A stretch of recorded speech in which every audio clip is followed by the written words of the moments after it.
तो कल आप लोगों ने सुना था कि युधिष्ठिर महाराज को राज्य पद दिला करके भगवान श्री कृष्ण बहुत संतुष्ट हुए। तो संरोहित्वा और निवेशयित्वा, कुरुवंश को अंकुरित करके परीक्षित महाराज के रूप में, और युधिष्ठिर महाराज को उनका राज्य दे करके। और दूसरा क्या सुना था हमने? हाँ, और भगवान के आज्ञा पाकर के युधिष्ठिर महाराज ने परिधि उपांतम अर्थात समुद्र की परिधि तक राज्य किया, जैसे इंद्र राज्य करते हैं, तीनों लोकों में राज्य करते हैं उपेंद्र के संरक्षण में अजित आश्रय। अब देखिए मुख्य बात थी अजित आश्रय। जब भगवान कृष्ण का आश्रय प्राप्त था, उनके अनुमोदन उनके अनुसार राज्य कर रहे थे, तो किस प्रकार से भगवान का आशीर्वाद इस जगत की समृद्धि के रूप में प्रतिफलित हुआ, वह इन 3 श्लोकों से वर्णित हुआ। क्या लिंक समझ रहे हैं? जब कहा गया कि अजित आश्रय, भगवान कृष्ण के आश्रय में राज्य कर रहे थे, तो भगवान कृष्ण की प्रसन्नता से किस प्रकार से उनका राज्य समृद्ध था, इसका वर्णन यहाँ पे कर रहे हैं। 3 श्लोकों में कर रहे हैं, बहुत इजी है। मेरे बीच कौन बोल रहे हैं? हाँ, आप बोल रहे हैं। हमारे ऑफिशियल चैप्टर नहीं है, ऑफिशियल, ठीक है। अभी आप समझ लो। श्रीमद् भागवतम प्रथम स्कंद 10 अध्याय 4 से 6 श्लोक। प्रथम श्लोक हम पढ़ रहे हैं। कामं ववर्ष पर्जन्यः, कामं ववर्ष पर्जन्यः, सर्वकामादुगामहि, सर्वकामादुगामहि, शिशिचुः स्म व्रजान् गावः, शिशिचोस्म व्रजान् गावः, पयसोधस्वतिर्मुदा, पयसोधस्वतिर्मुदा। कामं ववर्ष पर्जन्यः, कामं ववर्ष पर्जन्यः, सर्वकामादुगामहि, सर्वकामादुगामहि, शिशिचुः स्म व्रजान् गावः, शिशिचुस्म व्रजान् गावः, पयसोधस्वतिर्मुदा, पयोसोधास्वतिर्मुडा। कामं ववर्ष पर्जन्य सर्वकामादुगामहि, कामं ववर्ष पर्जन्य सर्वकामादुगामहि, शिशिचुः स्म व्रजान् गावः, पयसोधस्वतिर्मुदा। शिशिचुस्म व्रजान् गावः, पयसोधास्वतिर्मुडा। ये श्लोक तो आपको संस्कृत से सीधे समझ में आ जाएगा, लेकिन फिर भी मैं परंपरा का अनुगमन करते हुए पहले अनुवाद पढ़ूंगा और फिर उसके बाद आप लोग को पढ़ाऊंगा। महाराज युधिष्ठिर के राज्य में मनुष्य को जितना भी पानी चाहिए था, बादल उतना पानी बरसाते थे, और पृथ्वी मनुष्यों की सारी आवश्यकताओं की पूर्ति पर्याप्त मात्रा में करती थी। दूध से भरे थनों वाली तथा प्रसन्न चित्त गौएं अपने दूध से चारागाहों होना चाहिए, चारागाहों को सिक्त करती रहती थी। कामम यानी कि इच्छा अनुसार, व वर्षा, वर्षा वर्षा जानते हैं, पर्जन्य, देखिए पर्जन्य का अर्थ यहाँ पे प्रभात कहते हैं बादल, लेकिन बादल का अर्थ है उसको कंट्रोल करने वाले देवता। देखिए बादल अपने आप में कोई, बादल जड़ वस्तु है, तो आपकी इच्छा अनुसार बादल कैसे कुछ वर्षा कर सकता है? आशा समझ पा रहे हैं? कामम ववर्ष पर्जन्य अर्थात पर्जन्य इंद्र जो से कंट्रोलर देवता है, वह प्रसन्न थे, इसलिए बादलों को सही टाइम पे उसके अनुकूल भेजा करते थे। अब जो लोग कृषि करते हैं वो जानते हैं कि एकदम सही टाइम पे बारिश होना कितना महत्वपूर्ण है, और हम लोग कल्पना भी नहीं कर सकते, बल्कि इस समय तो विश्वास भी नहीं करेंगे कि अरे बिना सबमर्सिबल के या नहर की सिंचाई के बिना व्यक्ति इतनी सारी प्रजा तो बहुत थी, कैसे वर्षा होती थी। तो इधर आजकल ये दिक्कत हो गई है कि हम ये भूल गए हैं कि देवता हैं। और जबकि गीता में क्या भगवान बोल रहे हैं स्पष्ट, देवान भावयतानेन ते देवा भावयन्तु वह परस्परम भावयन्तो श्रेयः परम वाप्सितः। यदि आप यज्ञ करेंगे तो उस यज्ञ का फल देवताओं को प्राप्त होगा। जैसे हम यहाँ कर देते हैं तो सारी बिजली पानी की व्यवस्था होती है कि नहीं? स्पष्ट है, बल्कि नोटिस भी आ जाता है कि अगर आप कर जमा नहीं करेंगे तो 3 दिन में कनेक्शन काट दिया जाएगा। आता है कि नहीं? अब अलग बात है कि देवता लोग नोटिस नहीं भेज रहे हैं, लेकिन शास्त्र के द्वारा मालूम चलता है। और प्रैक्टिकल देख रहे हैं, बताइए, कभी भी बारिश हो जाती है, कभी भी सूखा पड़ जाता है, तो ज्यादा पानी गिरना भी कठिनाई है और कम पानी गिरना भी कठिनाई है, और गलत समय पे पानी गिरना भी कठिनाई है। ठीक है ना? जो लोग खेती करते हैं, हमारा थोड़ा थोड़ा अनुभव है, मतलब देखा है हमने शशिकांत प्रभु खेती करते हुए, तो रिपोर्ट आती रहती है कि इस टाइम था और गेहूं उगने वाला था, बाली आ गई थी और इतने में बारिश हो गई, समाप्त। आपकी मूंग की, अब थोड़ा बहुत फार्म के इंचार्ज है, थोड़ा बहुत तो पता होना चाहिए, और मूंग आ रहे थे, इतने पानी गिर गया, मूंग समाप्त। सारी, हम लोग तो खैर चलो उस पर डिपेंड नहीं, लेकिन जो जो किसान उस पर पूरी तरह डिपेंड होगा वो तो खत्म ही हो जाएगा, खत्म हो जाएगा, मतलब कृषि खत्म हो जाएगी। तो यानी कामम ववर्ष पर्जन्य का मतलब सारे देवता, जो देवता राजा सॉरी वर्षा करते थे वह बड़े प्रसन्न थे, क्योंकि भगवान कृष्ण की संतुष्टि के लिए कार्य हो रहा था। कृष्ण संतुष्ट हैं, क्या सोचते हैं, यस्मिन तुष्टे जगत तुष्टे, तो कृष्ण संतुष्ट है तो सारे राजा, सारे जितने देवता संतुष्ट हैं। और ये समझना होगा कि हमारा जो सुख है, भौतिक सुख भी, वह भौतिक संपदा के ऊपर निर्भर नहीं करता। मैं तो व्यक्तिगत रूप से देख रहा हूँ कि जैसे वहाँ पे बाली आप लोग गए होंगे, या कोई जाएगा या नहीं भी जाएगा, जो भी है, वहाँ कोई केमिकल वाले फल ही नहीं है, बताइए। और उन लोगों का विश्वास ऐसा है, और लोग बहुत पूजा करते हैं, प्राय लोग हिंदी लोग हैं वहाँ पे, मतलब देवताओं की पूजा करते हैं। विश्वास है कि हम देवता की पूजा करते हैं इसलिए हम समृद्ध हैं, मतलब भौतिक रूप से, इन द सेंस कि कोई इंडस्ट्री नहीं है, कोई केमिकल नहीं है, सब सब कुछ साफ सुथरा है। इसकी हम लोग कल्पना भी नहीं कर सकते कि दुनिया में ऐसी जगह भी हैं जहाँ कोई इंडस्ट्री ना हो। कल्पना कर सकते हैं, कोई इंडस्ट्री नहीं है, अलाउड ही नहीं है कोई इंडस्ट्री। कितना सुंदर स्थान होगा, जाने लायक नहीं है, जाने लायक मतलब हमें जाने की जरूरत नहीं है प्रचार के अलावा, लेकिन बाहर के लोग जो भौतिकतावाद में रहते हैं वो खूब आकर्षित होते हैं ऐसी प्राकृतिक सुंदरता के प्रति। तो कामम विवर्ष पर्जन्य, उनका वो बोलते हैं, हम देखो पूजा करते हैं, देखो आज बारिश हो गई, और शायद होता भी हो, मैं शायद जो पूजा वूजा करते होंगे उसकी वजह से होती भी होगी, या जो भी कारण रहता हो, लेकिन यहाँ स्पष्ट है कि भगवान संतुष्ट थे, इसलिए सारे जो देवता थे वह सब टाइम से सब कुछ दे रहे थे। अब ये हो गया। दूसरा बात कह रहे हैं, सर्व काम दुघा मही, जैसे कोई गाय है उसको दोहन करें तो सब कुछ देती है, उसी प्रकार से मही मतलब पृथ्वी सभी की इच्छाओं को पूर्ण कर रही थी। अन्न प्रचुर मात्रा में मिल रहा था, खनिज मिल रहे थे, उसके बाद क्या कहते हैं उसको, रत्न इत्यादि सब कुछ पृथ्वी दे रही थी।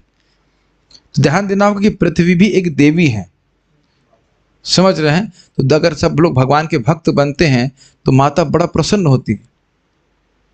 आगे जाके आप सुनने वाले हैं कि पृथु महाराज के जो पहले राजा थे, उनका नाम क्या था, वेण। तो वेण के समय में सारे यज्ञ बंद हो गए, तो माता पृथ्वी ने सारा जो सुविधाएं थी वह अपने अंदर छिपा ली थी। और यही प्रैक्टिकली आप देख रहे हैं जगत में, अन्न कम उग रहा है और सारी कठिनाइयां वो इसी वजह से कि लोग यज्ञ नहीं कर रहे। ठीक है।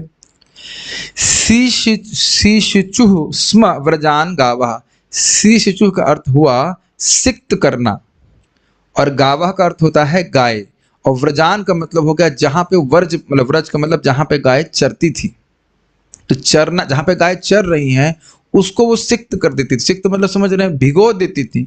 कैसे भिगो देती थी, कह रहे हैं पयसः ओधस्वतिर्मुदा, पयसा का अर्थ होता है दूध से, अपने दूध से वह उसको चारागाह को सिक्त करती। तो बताइए कि बछड़े के लिए और जो उसका पालन करना है उसके लिए कितना दूध होता होगा। इसीलिए कह रहे हैं ओधस्वती मतलब मोटे मोटे थन वाली।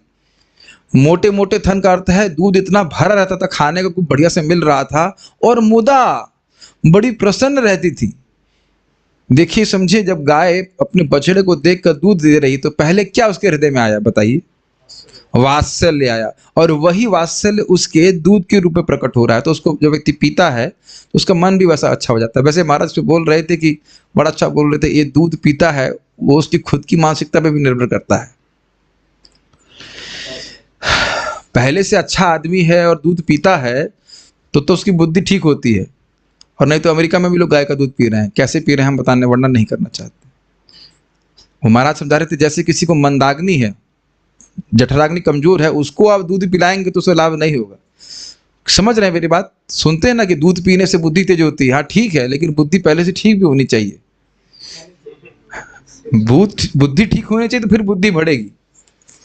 नहीं तो अब अमेरिका में भी तो गाय का दूध पी रहे हैं, आप कहेंगे A2 A1 वो सब जो भी हो, लेकिन गाय का दूध तो पी रहे हैं ना। लेकिन कैसे पी रहे हैं, तो यहाँ पे देखिए मुदा शब्द है। गाय बड़ी प्रसन्न थी, प्रसन्न होकर के दूध देती थी। आप लोग आश्चर्य करो कि यही गौशाला के जस्ट पीछे, अब पता नहीं वो गाय है कि नहीं, प्रेम किशोर प्रभुपाद जी के शिष्य हैं, उनकी गाय बिना बच्चा दिए दूध देती थी। वो उनसे इतना प्रेम करती थी, you'll be surprised। कुछ ऐसी गायों को, सारे नहीं, थारपारकर गाय थी, कुछ ऐसी गाय होती है कामधेनु गाय देते हैं, कहते हैं, वो बिना बच्चा दिए ही दूध देती। तो यहाँ पे बात आप देख रहे हैं, ओधस्वती मतलब बहुत थन उनका मोटा था, दूध के कारण भरा रहता, तो वो दूध चारागाह पे को भिगो रहा था। भिगोने का मतलब क्या होता है? प्रचुर मात्रा में दूध गिर रहा था। ऐसा नहीं कि थोड़ा सा गिर रहा तो उसको भिगोना नहीं कहेंगे। तो आप सोच लीजिए कितनी संपदा, यानी कि गायों की सुख से राज्य का सुख इंगित हो रहा है। ये क्लियर समझ में आ रहा है? महाराज भी समझा रहे थे और प्रभुपाद भी समझाते हैं कि इंसान सभी सुखी हो सकता है जब गाय सुखी रहे। और आजकल इतना सारा युद्ध वगैरह क्यों हो रहा है? गायों को निगलेक्ट किया जा रहा है, गाय को ध्यान नहीं दे रहे। तो ठीक है, समझ में आया। सही समय समय पर रिक्शा बारिश होती थी, पृथ्वी सारा कुछ जो आवश्यक था वो दे रही थी, और गाय इतनी प्रसन्न थी। जब गाय इतनी प्रसन्न है तो इंसान कितने प्रसन्न होंगे, आप कल्पना कर लीजिए। खूब चरने के लिए स्थान था इत्यादि, और खूब अच्छे से घास मिल रही थी, खूब खुश थी। तो इससे समझ देना चाहिए कि पूरा विश्व ही खुश था। गाय खुश है तो बाकी सभी लोग खुश हैं। अन्वय, अन्वय समझने में आसानी कठिनाई नहीं होगी। पर्जन्य, यहाँ महाराज युधिष्ठिर के राज्य में बादल, बादल अर्थात बादल को चलाने वाले देवता। कामम, मनुष्य को जितना भी पानी चाहिए था वह वर्षा उतना ही पानी बरसाते थे। मही और पृथ्वी सर्व काम दुघा, मनुष्यों की सारी आवश्यकताओं की पूर्ति पर्याप्त मात्रा में करती थी। सर्व काम, सर्व काम मतलब सारी इच्छाएं, जितना उनको आवश्यक था वो सब प्रस्तुत करती थी। उधस्वती, ये आप लोग अभी नहीं समझ पा रहे हैं, लेकिन हमारे फार्म में जो धरती है वो ठीक नहीं है, नमकीन है। तब समझ में आता है कितना कठिनाई होती है खेती करने में। और कहीं कहीं जमीन अच्छी होती है, बस आप कुछ भी डालिए और खूब उगना चालू होता है। यहाँ मैं देखा उधर बाली में ही, वहाँ कोई आपको फर्टिलाइजर की जरूरत ही नहीं, इतनी जमीन अच्छी है, पूरी जमीन अच्छी है, कहीं आप कुछ भी उगाएंगे अपने आप उगता है। मैंने कहा इनको फर्टिलाइजर की प्रीचिंग नहीं कर सकता हूँ। कुछ कहीं भी ऐसे डालिए और तुलसी उग रही है, फूल उग रहे हैं, एकदम सहज रूप से उग रहे हैं। तो ये तो एकदम दृष्ट में आंखों से देखा हूं इस प्रकार से कि ऐसा होता है। उधस्वती, भरे हुए थनों के कारण मुदा तथा प्रसन्न चित्त गावा अर्थात गावें पयसहा व्रजान, अपने दूध से चारहा गाहों को सिसचुह स्मः सिक्त करती रहती थी। श्रीधरी, युधिष्ठिर के राज्य का वर्णन करते हुए सूत जी 3 श्लोक कहते हैं। एक बात तो बड़ा स्पष्ट है, इसे सीखने को ये मिल रहा है कि इस समय कितना दुर्भाग्य का निर्माण किए हुए राजा ये दिखाई पड़ता है। तो किसी राजा से कोई उम्मीद मत कीजिए कि अच्छा करने वाला है। जब तक कोई व्यक्ति भगवान के भक्त नहीं है, भगवान के आश्रय में नहीं है, इस प्रकार का राज्य कोई नहीं कर सकता। धर्म का पालन नहीं करेगा तो कभी देवता आशीर्वाद नहीं देने वाले। उनके राज्य की भूमि सभी काम्य पदार्थों को उत्पन्न करती थी। बड़े बड़े थनों वाली गायें प्रसन्नता पूर्वक पृथ्वी को अपने दूध से चारागाहों को सींचती रहती थी। स्पष्ट है और टीका नहीं की तात्पर्य। ये सेम चक्रवर्ती बात बोले तो अलग से नहीं रखा। आर्थिक विकास का मूल सिद्धांत भूमि तथा गायों पर केंद्रित है। अन्न, फल, दूध, खनिज, वस्त्र, ईंधन इत्यादि मानव समाज की आवश्यकता है। शरीर की भौतिक आवश्यकताओं की पूर्ति के लिए मनुष्य को इन्हीं वस्तुओं की आवश्यकता पड़ती है। इतने तात्पर्य पर थोड़ा सा विचार कीजिए।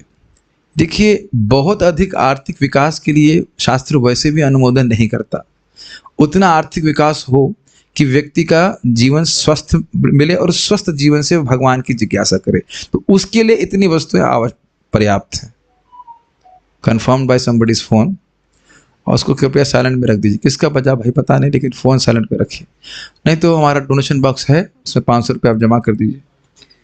आप तो वैसे भी बहुत पैसे वाले हो, तो कोई कठिनाई तो होगी नहीं। ठीक है, आप इधर आगे सामने जो ब्रह्मचारियों को दे दीजिए, वो बाद में मुझको दे देंगे। ठीक, अभी आप दूर में, कोई बात अभी अभी अब नहीं, 1-2 बार पनिशमेंट हो जाएगा तो फिर नहीं होगा। ठीक, स्पष्ट समझ में आ रहा है? ज्यादा ना समझ में आए, भक्त को खुद एक व्यक्तिगत रूप से अपन को, पूरे समाज को तो नहीं समझा सकते। व्यक्तिगत रूप से समझ लेना चाहिए कि इतनी चीजों की आवश्यकता है। ऑब्वियसली टेक्नोलॉजी का उपयोग हम इतना क्यों कर रहे हैं? श्रवण कीर्तन करने के लिए। प्रभुपाद जी आगे आप फर्स्ट कैंटो में देखेंगे, technology should be used to hear and chant about Krishna, otherwise technology का कोई खास उपयोग नहीं, उसे सुखी नहीं होने वाले। हाँ, टेक्नोलॉजी का उपयोग श्रवण कीर्तन में कितना अधिक कर सकते हो तो आपके सामने दृष्ट है। धृतराष्ट्र हीरिंग तो सभी लोग कर रहे हैं घर बैठे बैठे, है कि नहीं, लाइव। अब भगवान ऐसे में सिद्धि प्राप्त करने में तो कठिनाई होती, लेकिन अभी सबके पास एक प्रकार की सिद्धि है, जूम के माध्यम से घर बैठे बैठे सुन सकते, तो वो ठीक है। बाकी सारी चीज़ों के लिए बहुत टेक्नोलॉजी का उपयोग नहीं करना चाहिए।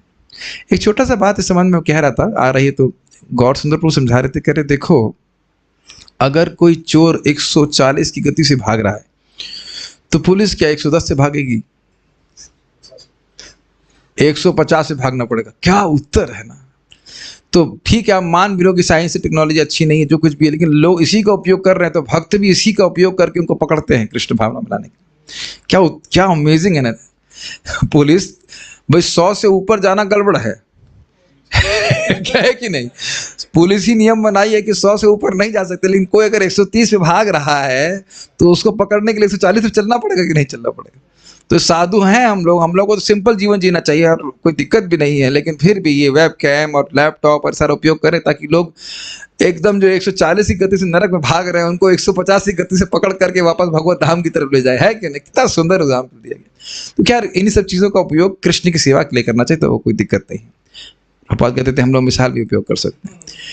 शरीर की भौतिक आवश्यकताओं की पूर्ति के लिए मनुष्य को इन्हीं वस्तुओं की आवश्यकता पड़ती है। निश्चित ही मनुष्य को मांस और मछली या लोहे के औजार तथा यंत्र नहीं चाहिए। इसकी व्याख्या मैंने कर दी। मांस का तो खैर कोई प्रयोजन ही नहीं है, और लोहे के औजार यंत्र इसीलिए चाहिए अगर चाहिए तो किस लिए? कृष्ण की कीर्ति का प्रचार करने के लिए। महाराज युधिष्ठिर के शासन काल में सारे संसार में नियमित वर्षा होती थी। मैंने आपको एग्जाम्पल बता दिया, देवता प्रसन्न होते थे। वर्षा मनुष्य के नियंत्रण में नहीं होती। प्रभुपाद जी एक जगह कहते हैं, शायद उड़ीसा की बात होगी, वहां पे क्या कहते हैं, अकाल पड़ा हुआ था। तो क्या आप इतने ही महान हो, समुद्र तो पास में है ना, ले आओ पानी। क्या प्रभुपाद अमेजिंग एग्जाम्पल देते हैं। आप लोग उसमें पढ़े होंगे भक्ति वृक्ष में, कहीं पे गुजरात की बात शायद कहीं कर रहे थे, कह रहे थे क्या तो बहुत कहीं तो ऐसे अकाल पड़ा हुआ था, कहीं तो पानी। उड़ीसा या गुजरात में कोई बात कर रहे थे कि यहाँ तो अकाल पड़ा हुआ है ना, समुद्र तो बगल में, ले आओ पानी। तो पानी तो आप नहीं ला पा रहे हो, तो क्या आपका विज्ञान काम कर रहा है बताइए? और कहीं कहीं ऐसा होता है तो लोग हेलीकॉप्टर से पानी फेंकने का प्रयास करते हैं। कितना मूर्खतापूर्ण विचार है कि नहीं? हेलीकॉप्टर कहाँ, हेलीकॉप्टर और कहाँ बादल। स्वर्ग का राजा इंद्रदेव वर्षा का अधिष्ठाता है और वह भगवान का सेवक है। क्लियर समझ में आया? बादल बरसाते हैं अर्थात इंद्र बरसा रहे हैं। जैसे यहाँ कोई बिजली काट रहा है तो बिजली अपने आप नहीं कट रही, कोई इंजीनियर बैठा है जो काट रहा है उसको। तब राजा तथा राजा के अधीन लोग भगवान की आज्ञा का पालन करते हैं। जब राजा तथा राजा के अधीन लोग भगवान की आज्ञा का पालन करते हैं तो आकाश से निमित्त वर्षा होती है, और यही वर्षा पृथ्वी पर विविध प्रकार की उपजों की निमित्त स्वरूप है। क्लियर समझ में आ रहा है? तो ये बात प्रभुपाद क्यों कह रहे हैं? पिछले श्लोक से अजिताश्रय। कौन था अजिताश्रय बताइए? युधिष्ठिर महाराज। और उनके आश्रय में कौन थी? जनता, और उनके भाई और सारी जनता। जैसा यथा राजा तथा प्रजा, तो सभी भगवान के आश्रय के अनुसार कर रहे थे। जब राजा संतुष्ट तो सारे देवता तो फिर करेंगे ही कार्य। ठीक है। नियमित वर्षा से, हाँ एक और बात, हाँ यही बात प्रभुपाद करें, नियमित वर्षा से न केवल प्रचुर धान्य तथा फल उत्पन्न होते हैं, अपितु जब नक्षत्रों के साथ वर्षा का संयोग बैठता है तो बहुमूल्य रत्न तथा मोती बहुतायात से उत्पन्न होते हैं। इसको थोड़ा समझना होगा। ये आप देख रहे हैं कि आम का पेड़ हो या कुछ भी जो भी उगता है समय ऋतु के समय, तो उसके लिए वर्षा होना आवश्यक है, तो क्लियर है, कोई कठिनाई नहीं है। लेकिन महाराज समझा रहे थे कि स्वाति नक्षत्र में जब सीपी में पानी की बूंद पड़ती है तो वो मोती बन जाती है। अब सोचिए स्वाति नक्षत्र में एग्जैक्ट अगर बारिश हो, देवताओं को तो पता है, तब कितने मोती निकलेंगे। तो महाराज बड़ा एक इंसाइटफुल बात बोले कि देखो उस जमाने में, युधिष्ठिर महाराज के जमाने में मोती ऐसे मतलब समुद्र के तट पे लग जाते जैसे पत्थर, और लोगों के लिए कोई दिक्कत भी नहीं थी उठाना, उसको उठा लो, ये नहीं कि जो भी मोती आए वो सरकारी खजाने में ही जाएगा। हम लोग एक्चुअली कल्पना भी नहीं कर सकते। फिर महाराज इसमें टीका में कहते हैं, क्लियर करते कहते हैं, अब क्या है, मरी हुई मछलियां जो समुद्र है वो उगलता है। इतना समुद्र को दूषित कर दिया गया। आप सुने होंगे कई टन तो नहीं कह सकते, बहुत बड़ी मात्रा में मछलियां उगल तट पे आ जाती हैं। देखे नहीं, सुना, कई बार देखा होगा आपने। तो ये स्थिति है। हाँ तो जहर बना दिया है पानी को, क्या कर सकते। देखिए हम लोग कर कुछ नहीं सकते हैं, लेकिन एक बात जरूर समझ सकते हैं कि पहली बात तो एक समझना चाहिए कि कलयुग तो प्रोग्रेस करेगा, तो इसलिए यहाँ पे प्लानिंग मत बनाइए दोबारा जन्म लेने की। कम से कम प्रयास करें कि हम जो है भगवान के पास चले जाएं। कलयुग कोई पहली बार नहीं आया, हर बार कलयुग आता है अपने हिसाब से, तो वो तो होगा ही। लेकिन ये समझ लेना चाहिए कि जो वाकई राजा था वो कितने अच्छे से राज्य करते तो किस प्रकार से आशीर्वाद भौतिक रूप से प्राप्त होता था। और दूसरा ये समझ लीजिए कि ये तो दुर्गति होगी इस कलयुग की। कलयुग से मतलब इस जगत की दुर्गति बढ़ती जाएगी, खराब होता जाएगा। तो यह प्लान ना बनाए कि हम दोबारा जन्म लेंगे, अब मनुष्य जन्म तो मिल ही गया है, प्रसाद खाने को मिल गया है, जो भगवान का नाम उच्चारण किया, नहीं, जल्दी से जल्दी निकलना चाहिए। ये भगवान उद्धव जी को कहते हैं कलयुग शुरू हो गया है, तुम यहाँ बहुत देर मत रहो, भजन करके मेरे पास वापस आ जाओ। अनाज तथा शाकों से मनुष्यों तथा पशुओं का भरण पोषण होता है और मोटी ताजी गाय मोटी ताजी गाय भरपूर दूध देती हैं, जिससे मनुष्य को बल तथा जीवनी शक्ति मिलती है। वैसे तो ये बोलने की जरूरत नहीं, लेकिन आप जानते हो कि कुछ अन्न उगता है तो उसका अन्न वाला भाग हम खाते हैं और घास वाला जो रिजेक्ट माल है वो है गाय खाती है, और उससे जो गोबर होता है वह फिर उगाने के काम आता है। तो देखिए कितना सुंदर साइकिल इंडस्ट्री बनी हुई है अपने आप, और सब त्याग दिया है तो कठिनाई हो रही है। यदि प्रचुर मात्रा में दुग्ध, अन्न, फल, कपास, रेशम तथा रत्न हो तो फिर लोगों को सिनेमा, प्रभुपाद एक चीज नहीं लिखे यहाँ पे, यूट्यूब तो नहीं था, हाँ ठीक है, और भी जो भी कुछ होता हो, तो सिनेमा और फेसबुक, वेश्यालयों, कसाई घरों इत्यादि की आवश्यकता क्यों पड़ती? इसे कहते हैं अनर्थ। अनर्थ निवृत्त हो रहा है तो एक बात तो यह है कि व्यक्ति सिनेमा घर और इत्यादि इत्यादि जगहों पर जाने की वह नहीं करेगा और घर पे भी नहीं देखेगा। सिनेमा, कार, रेडियो, मांस तथा होटलों के कृत्रिम विलास में जीवन की क्या आवश्यकता है? अब आप कहेंगे अरे तो फिर आप बताइए कि आप YouTube का उपयोग क्यों कर रहे हैं? स्पष्ट है, कृष्ण की कीर्ति का प्रचार करने के लिए। आप रेडियो से कृष्ण कथा करते हैं, वो गलत नहीं, बिल्कुल गलत नहीं है। रेडियो का उपयोग अगर हम मंदिर में करते हैं तो कृष्ण कथा के लिए, ऑब्वियसली मास का कोई प्रयोजन नहीं होता। तो आप लोग साधुओं के टवेरा में क्यों घूमते हो? तो भैया हम इसीलिए हमने घूमना बंद कर दिया, हम एक ही जगह बैठते हैं वैसे, लेकिन हम लोग गांव में गए, कहे अरे साधुओं के टवेरा में घूम रहे हैं। तो हमने कहा पैदल आए, यहां से आगरा पैदल पहुंचेंगे तो कम से कम हफ्ते में एक ही कार्यक्रम होगा मैक्सिमम, बाकी कुछ तो कर नहीं पाएंगे। और फिर मैंने पूछा ये बताओ आज तक किसी पैदल चलने वाले साधु की बात माने आप? आजकल ये स्थिति आ गई कि अगर साधु कार से ना उतरे तो ये भी नहीं मानेंगे कि साधु में दम है। गलत तो नहीं कर रहे है ना? आप में से जितने लोग उपस्थित है, कोई राह चलता हो साधु तो उसे भिखारी मांगेंगे कि ये क्या बताएगा हमको, कार वार से उतरे, हाँ ये महाराज जी बड़े श्रेष्ठ होंगे, ये वो, मतलब हाई फाई, तब उनकी बात सुनी जाएगी, चाहे वो एकदम अगड़म बगड़म बोलते हो। तो क्या कर सकते हैं, इसका उपयोग करना पड़ता है। प्रभुपाद जी कहते हैं हम तो पेड़ के नीचे भी रह सकते हैं, लेकिन आप पेड़ के नीचे सुनने आओगे? इसलिए हम माहौल बनाते हैं, बड़ी बड़ी व्यवस्था होती है, लोग सुनने के लिए आए भगवान के बारे में। तो ये भक्त लोग जानते हैं कि कार हो या चाहे क्या कुछ भी हो, कोई रुचि तो ना है बैठने में। कृष्ण कथा, अब तो मैं बहुत खुश हूँ, मुझे बिना कहीं गए एक जगह बैठ के सारे अच्छे अच्छे लोग मिल जाते हैं जो भागवत सुनना चाहते हैं। भगवान मतलब सारी इच्छा पूर्ण करते हैं। देखिए क्या होता है, कहीं नई जगह प्रचार करने जाओ तो 2-3 लोग सुनने वाले, बाकी सब, अब शब्द यूज करूंगा, भोंदू, मतलब कुछ समझ ही नहीं आ रहा है क्या बोल रहे हैं। अगर ये भी बताओ कि इंसान जानवर का क्या अंतर है, अब उनको एक ही बात बताते बताते आदमी को उत्साह नहीं रहता। और आप देख रहे हैं आप लोग की क्या बोलेंगे, फ्रीक्वेंसी बोलेंगे क्या, एक शब्द है, नहीं एक शब्द हम अंग्रेजी में हम लोग यूज करते थे कि ट्यूनिंग हो गई है। शब्द समझते हैं, मैं बोलूंगा प्रधान तो गांव का प्रधान नहीं, महतत्व के पहले वाला प्रधान, अच्छा प्रधान तो महतत्व है ना। महाराज बड़े उदाहरण में एक छोटा बात बोलना चाहता हूँ इस संबंध में कि हम क्यों उपयोग कर रहे हैं इस तरह से। महाराज बोले कि एक जगह कथा कर रहे तो कह रहे देहात्म बुद्धि, देहात्म बुद्धि, मतलब देह में आत्म बुद्धि। तो गांव में प्रचार कर रहे थे तो एक व्यक्ति बोला भारत में कथा की, तो महाराज जी अज्ञान केवल देहात में होता है, आप बोले देहात में बुद्धि, देहात बुद्धि तो केवल अज्ञान देहात में होता है, शहर में नहीं होता है। तो अब ऐसे लोगों को प्रचार करना मतलब बड़ा कठिन हो जाता है कि तो कुछ दिमाग होना चाहिए ना, तो इसलिए होता है। तो इन सब का उपयोग। अच्छा फिर आप गोविंदा रेस्टोरेंट क्यों चलाते हैं? गोविंदा रेस्टोरेंट चलाते हैं और प्रभुपाद जी पता है क्या कहे, तमल कृष्ण महाराज जी को उस समय बोले, we don't need more temples, we want libraries and Govinda restaurants. आप आश्चर्य करोगे। और आज भी आप देखो कि अगर कोई अच्छा रेस्टोरेंट है, अगर कोई व्यक्ति बिजनेस करने का सामर्थ्य है, किसी में करने की इच्छा हो, अच्छे डिवोट, प्रभुपाद जी एक्चुअली उसमें चाहते थे कि भक्त लोगों को एम्प्लॉयमेंट मिले ताकि भक्त प्रसाद बनाए और वो प्रसाद खाकर के लोग भगवान की भक्ति में आगे बढ़े। बड़ा रिवोल्यूशनरी कंसेप्ट था प्रभुपाद जी का, क्योंकि लोगों की प्राय आजकल मंदिर में उतनी रुचि नहीं है। अभी भी आप देखो कि इस्कॉन मंदिर को भी देख लो, जो छोटे मंदिर हैं, उतने लोग वहां पे नहीं आएंगे।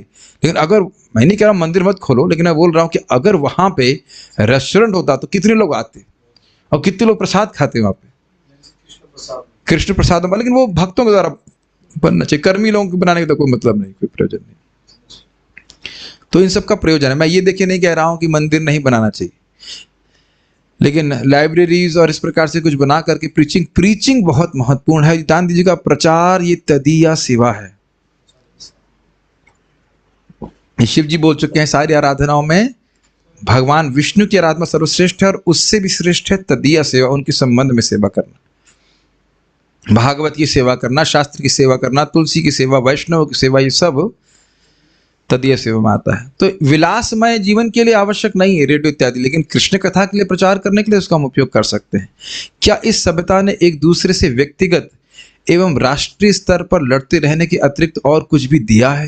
ब्यूटीफुल ब्यूटीफुल तात्पर्य। यहां तक कि देखिए, अब जो कोई भी सुन रहा है वह अपने बच्चों को भी इस बात को सिखाए, लड़कियों को भी सिखाए, लड़कों को भी सिखाए कि जो हम विदेशी सभ्यता को अनुगमन कर रहे हैं उससे क्या हम सुखी हुए, ये प्रश्न स्वयं कर रहे हैं। यही प्रपात बोल रहे हैं। इंद्रिय तृप्ति के जीवन से न तो कोई व्यक्ति व्यक्तिगत रूप से सुखी हुआ है, और जब व्यक्तिगत नहीं हुआ तो सामाजिक रूप से कैसे सुखी होगा।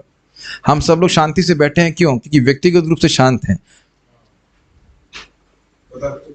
समझ में आया? हम सब लोग शांति से बैठे हैं यहाँ पे क्योंकि हर व्यक्ति शांत है। और एक व्यक्ति चीखना चालू कर दे तब, कभी आपने देखा है कृष्ण हॉल में सब लोग शांति से प्रसाद पा रहे हैं, कोई पागल आ गया व्यक्ति लड़ना चालू करते तो सब लोग का मन उद्विग्न हो जाता है। होता है ना, कभी पागल सा व्यक्ति आ गया, चीखने लग गया, क्या हो गया, इत्यादि इत्यादि। तो सोचिए, अगर समाज में हम शांति चाहिए तो व्यक्तिगत रूप से हमको शांत होना पड़ेगा, और भगवान की भक्ति के द्वारा ही होता है, नहीं तो नहीं हो सकता है। और इसका कारण क्या है? भक्ति नहीं है, वस्तुएं इकट्ठा कर रहा है, और वस्तुएं उसके आश्चर्यजनक रूप से उसकी ग्लानि को, उसके खालीपन को कम नहीं कर रही हैं, अभी तो बढ़ा रही हैं। कितना अमेजिंग है ना, व्यक्ति और परेशान हो रहा है। मैं एक छोटा सा एग्जाम्पल दूंगा, लौकिक एग्जाम्पल। आप जानते हो कि अमेरिका ने इराक पे युद्ध किसी सिद्धांत पे नहीं, अपितु उसके तेल के खदानों पे, खदान बोलते हैं जो भी, कंट्रोल करने के लिए किया। सब जानते हैं, इसकी व्याख्या करने की कोई जरूरत नहीं, परपट से जरूरत नहीं। कितने लोग मार दिए गए इसके लिए, बताइए। देख रहे हैं लोभ कैसे कंट्रोल करता है व्यक्ति। क्या इस सभ्यता ने एक व्यक्ति की सनक पर हजारों व्यक्तियों को नारकीय फैक्ट्रियों में तथा युद्ध स्थलों में भेजकर समानता तथा विश्व बंधुत्व को बढ़ावा दिया है? देखिए, यही है ब्राह्मण। प्रभुपाद जी के तात्पर्य को श्रवण करने से एक आप शुद्ध वैष्णव ब्राह्मण के विचार शक्ति के संपर्क में आ रहे हैं। तो कम से कम हम अब जो भी हैं, जिस जगत में, जिस देश में भी रह रहे हो, लेकिन जो लीडर है उस पर विश्वास करना छोड़ देंगे कि ये हमारा कल्याण कर सकता है, वो तो अंधा है। अगर लीडरों को खुद युद्ध करने जाना पड़े तो कहेंगे हम भाई भाई करेंगे युद्ध, एक आदमी युद्ध नहीं करने जाएगा। प्रभुपाद जी के समय में भी प्रभुपाद जी बता रहे थे ना, वो अमेरिका का कोई प्रयोजन नहीं था, कहा वियतनाम से, और कितने लोगों को मारने के लिए भेज दिया। आप सुने होंगे इस बात को। नारकी फैक्ट्री में तो हम स्वयं देख के आए हैं, मैं पहले भूल चुका हूं।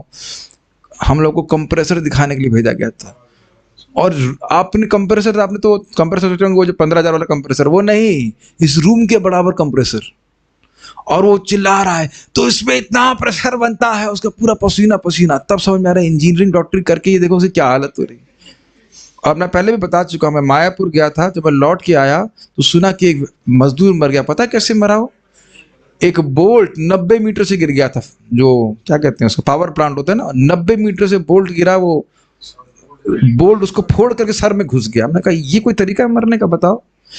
और जिस जगह ये बना था वो सब खेत थे, हो सकता है वो उसी का खेत हो कहीं पे। खेती में कम से कम ऐसे तो नहीं मरता। कभी सुने कि बैलगाड़ी के नीचे मर गया हो? हम तो कभी नहीं सुने ऐसा, इज इट नॉट? बैलगाड़ी के नीचे तो हमारे कृष्ण आए थे, शकटासुर के नीचे, उसको मार देते, और तो कोई हमने न्यूज सुनी नहीं। बहुत हमको दुख लग रहा था उस तरह से। ये कोई मरने का तरीका है? हम सुने हैं ऐसा कि वो जो फैक्ट्री होती है, आयरन स्टील फैक्ट्री, उसमें कितने लोग सीधे उसमें पिघले हुए लोहे में गिर के मर जाते, खत्म हो जाता, मालूम ही चलता नहीं है। और ऐसा नहीं कि एक दो होते हैं, कई कई लोग होते हैं। और बस यही होगा, कोई थोड़ा पैसा दे देंगे परिवार वालों को, परिवार वाले भी शांत हो जाते।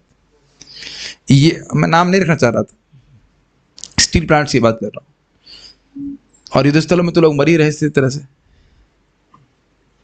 देखिए बात बड़ी कंट्रोवर्शियल लगेगी, जो भारत के 20 सैनिक और चाइना के जो भी 35 सैनिक मरे वो कहाँ है, कहाँ गए, इसका कोई वर्णन नहीं।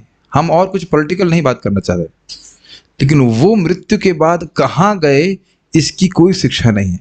चाहे यहाँ पे आप किसी को कितने भी तमगे देते रहो, ठीक है, हम ये भी मान सकते हैं कि देश की सेवा करते हुए वीर गति को प्राप्त हुए तो स्वर्ग गए होंगे, ये तो हमको पता है। लीडर को तो कुछ पता नहीं है ना। और फिर अगर उनको शराब पिला, जैसे आप सुनते हैं शराब पिलाते हैं, मांस खिलाते हैं, तो अब तब वो स्वर्ग गए होंगे, उससे बहुत संदेह है। तब देख रहे कि लीडर अंधा है तो व्यक्ति किस प्रकार से उसके प्रति समर्पित होने से भी वह सुखी नहीं होगा।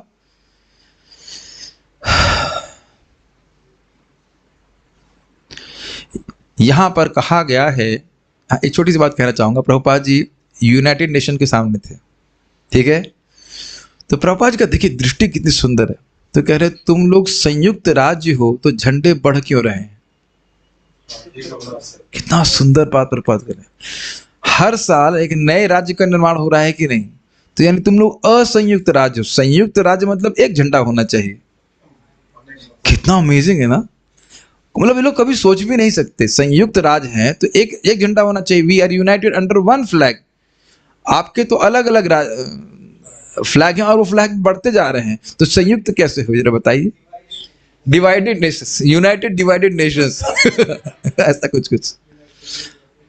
और आप जान भी रहे हैं आजकल भी किस प्रकार से भले ही वो आपस में ऊपर से मस्ती मतलब क्या कहते हैं, दोस्ती करते हैं, अंदर से वो मतलब जैसे हम कहें कि मैं और नटवर प्रभु अच्छे मित्र हैं, नटवर प्रभु अंदर से गन्स प्रोक्यूर कर रहे हैं, मैं तोप लगा रहा हूँ, और बाहर से ठीक है आप मैं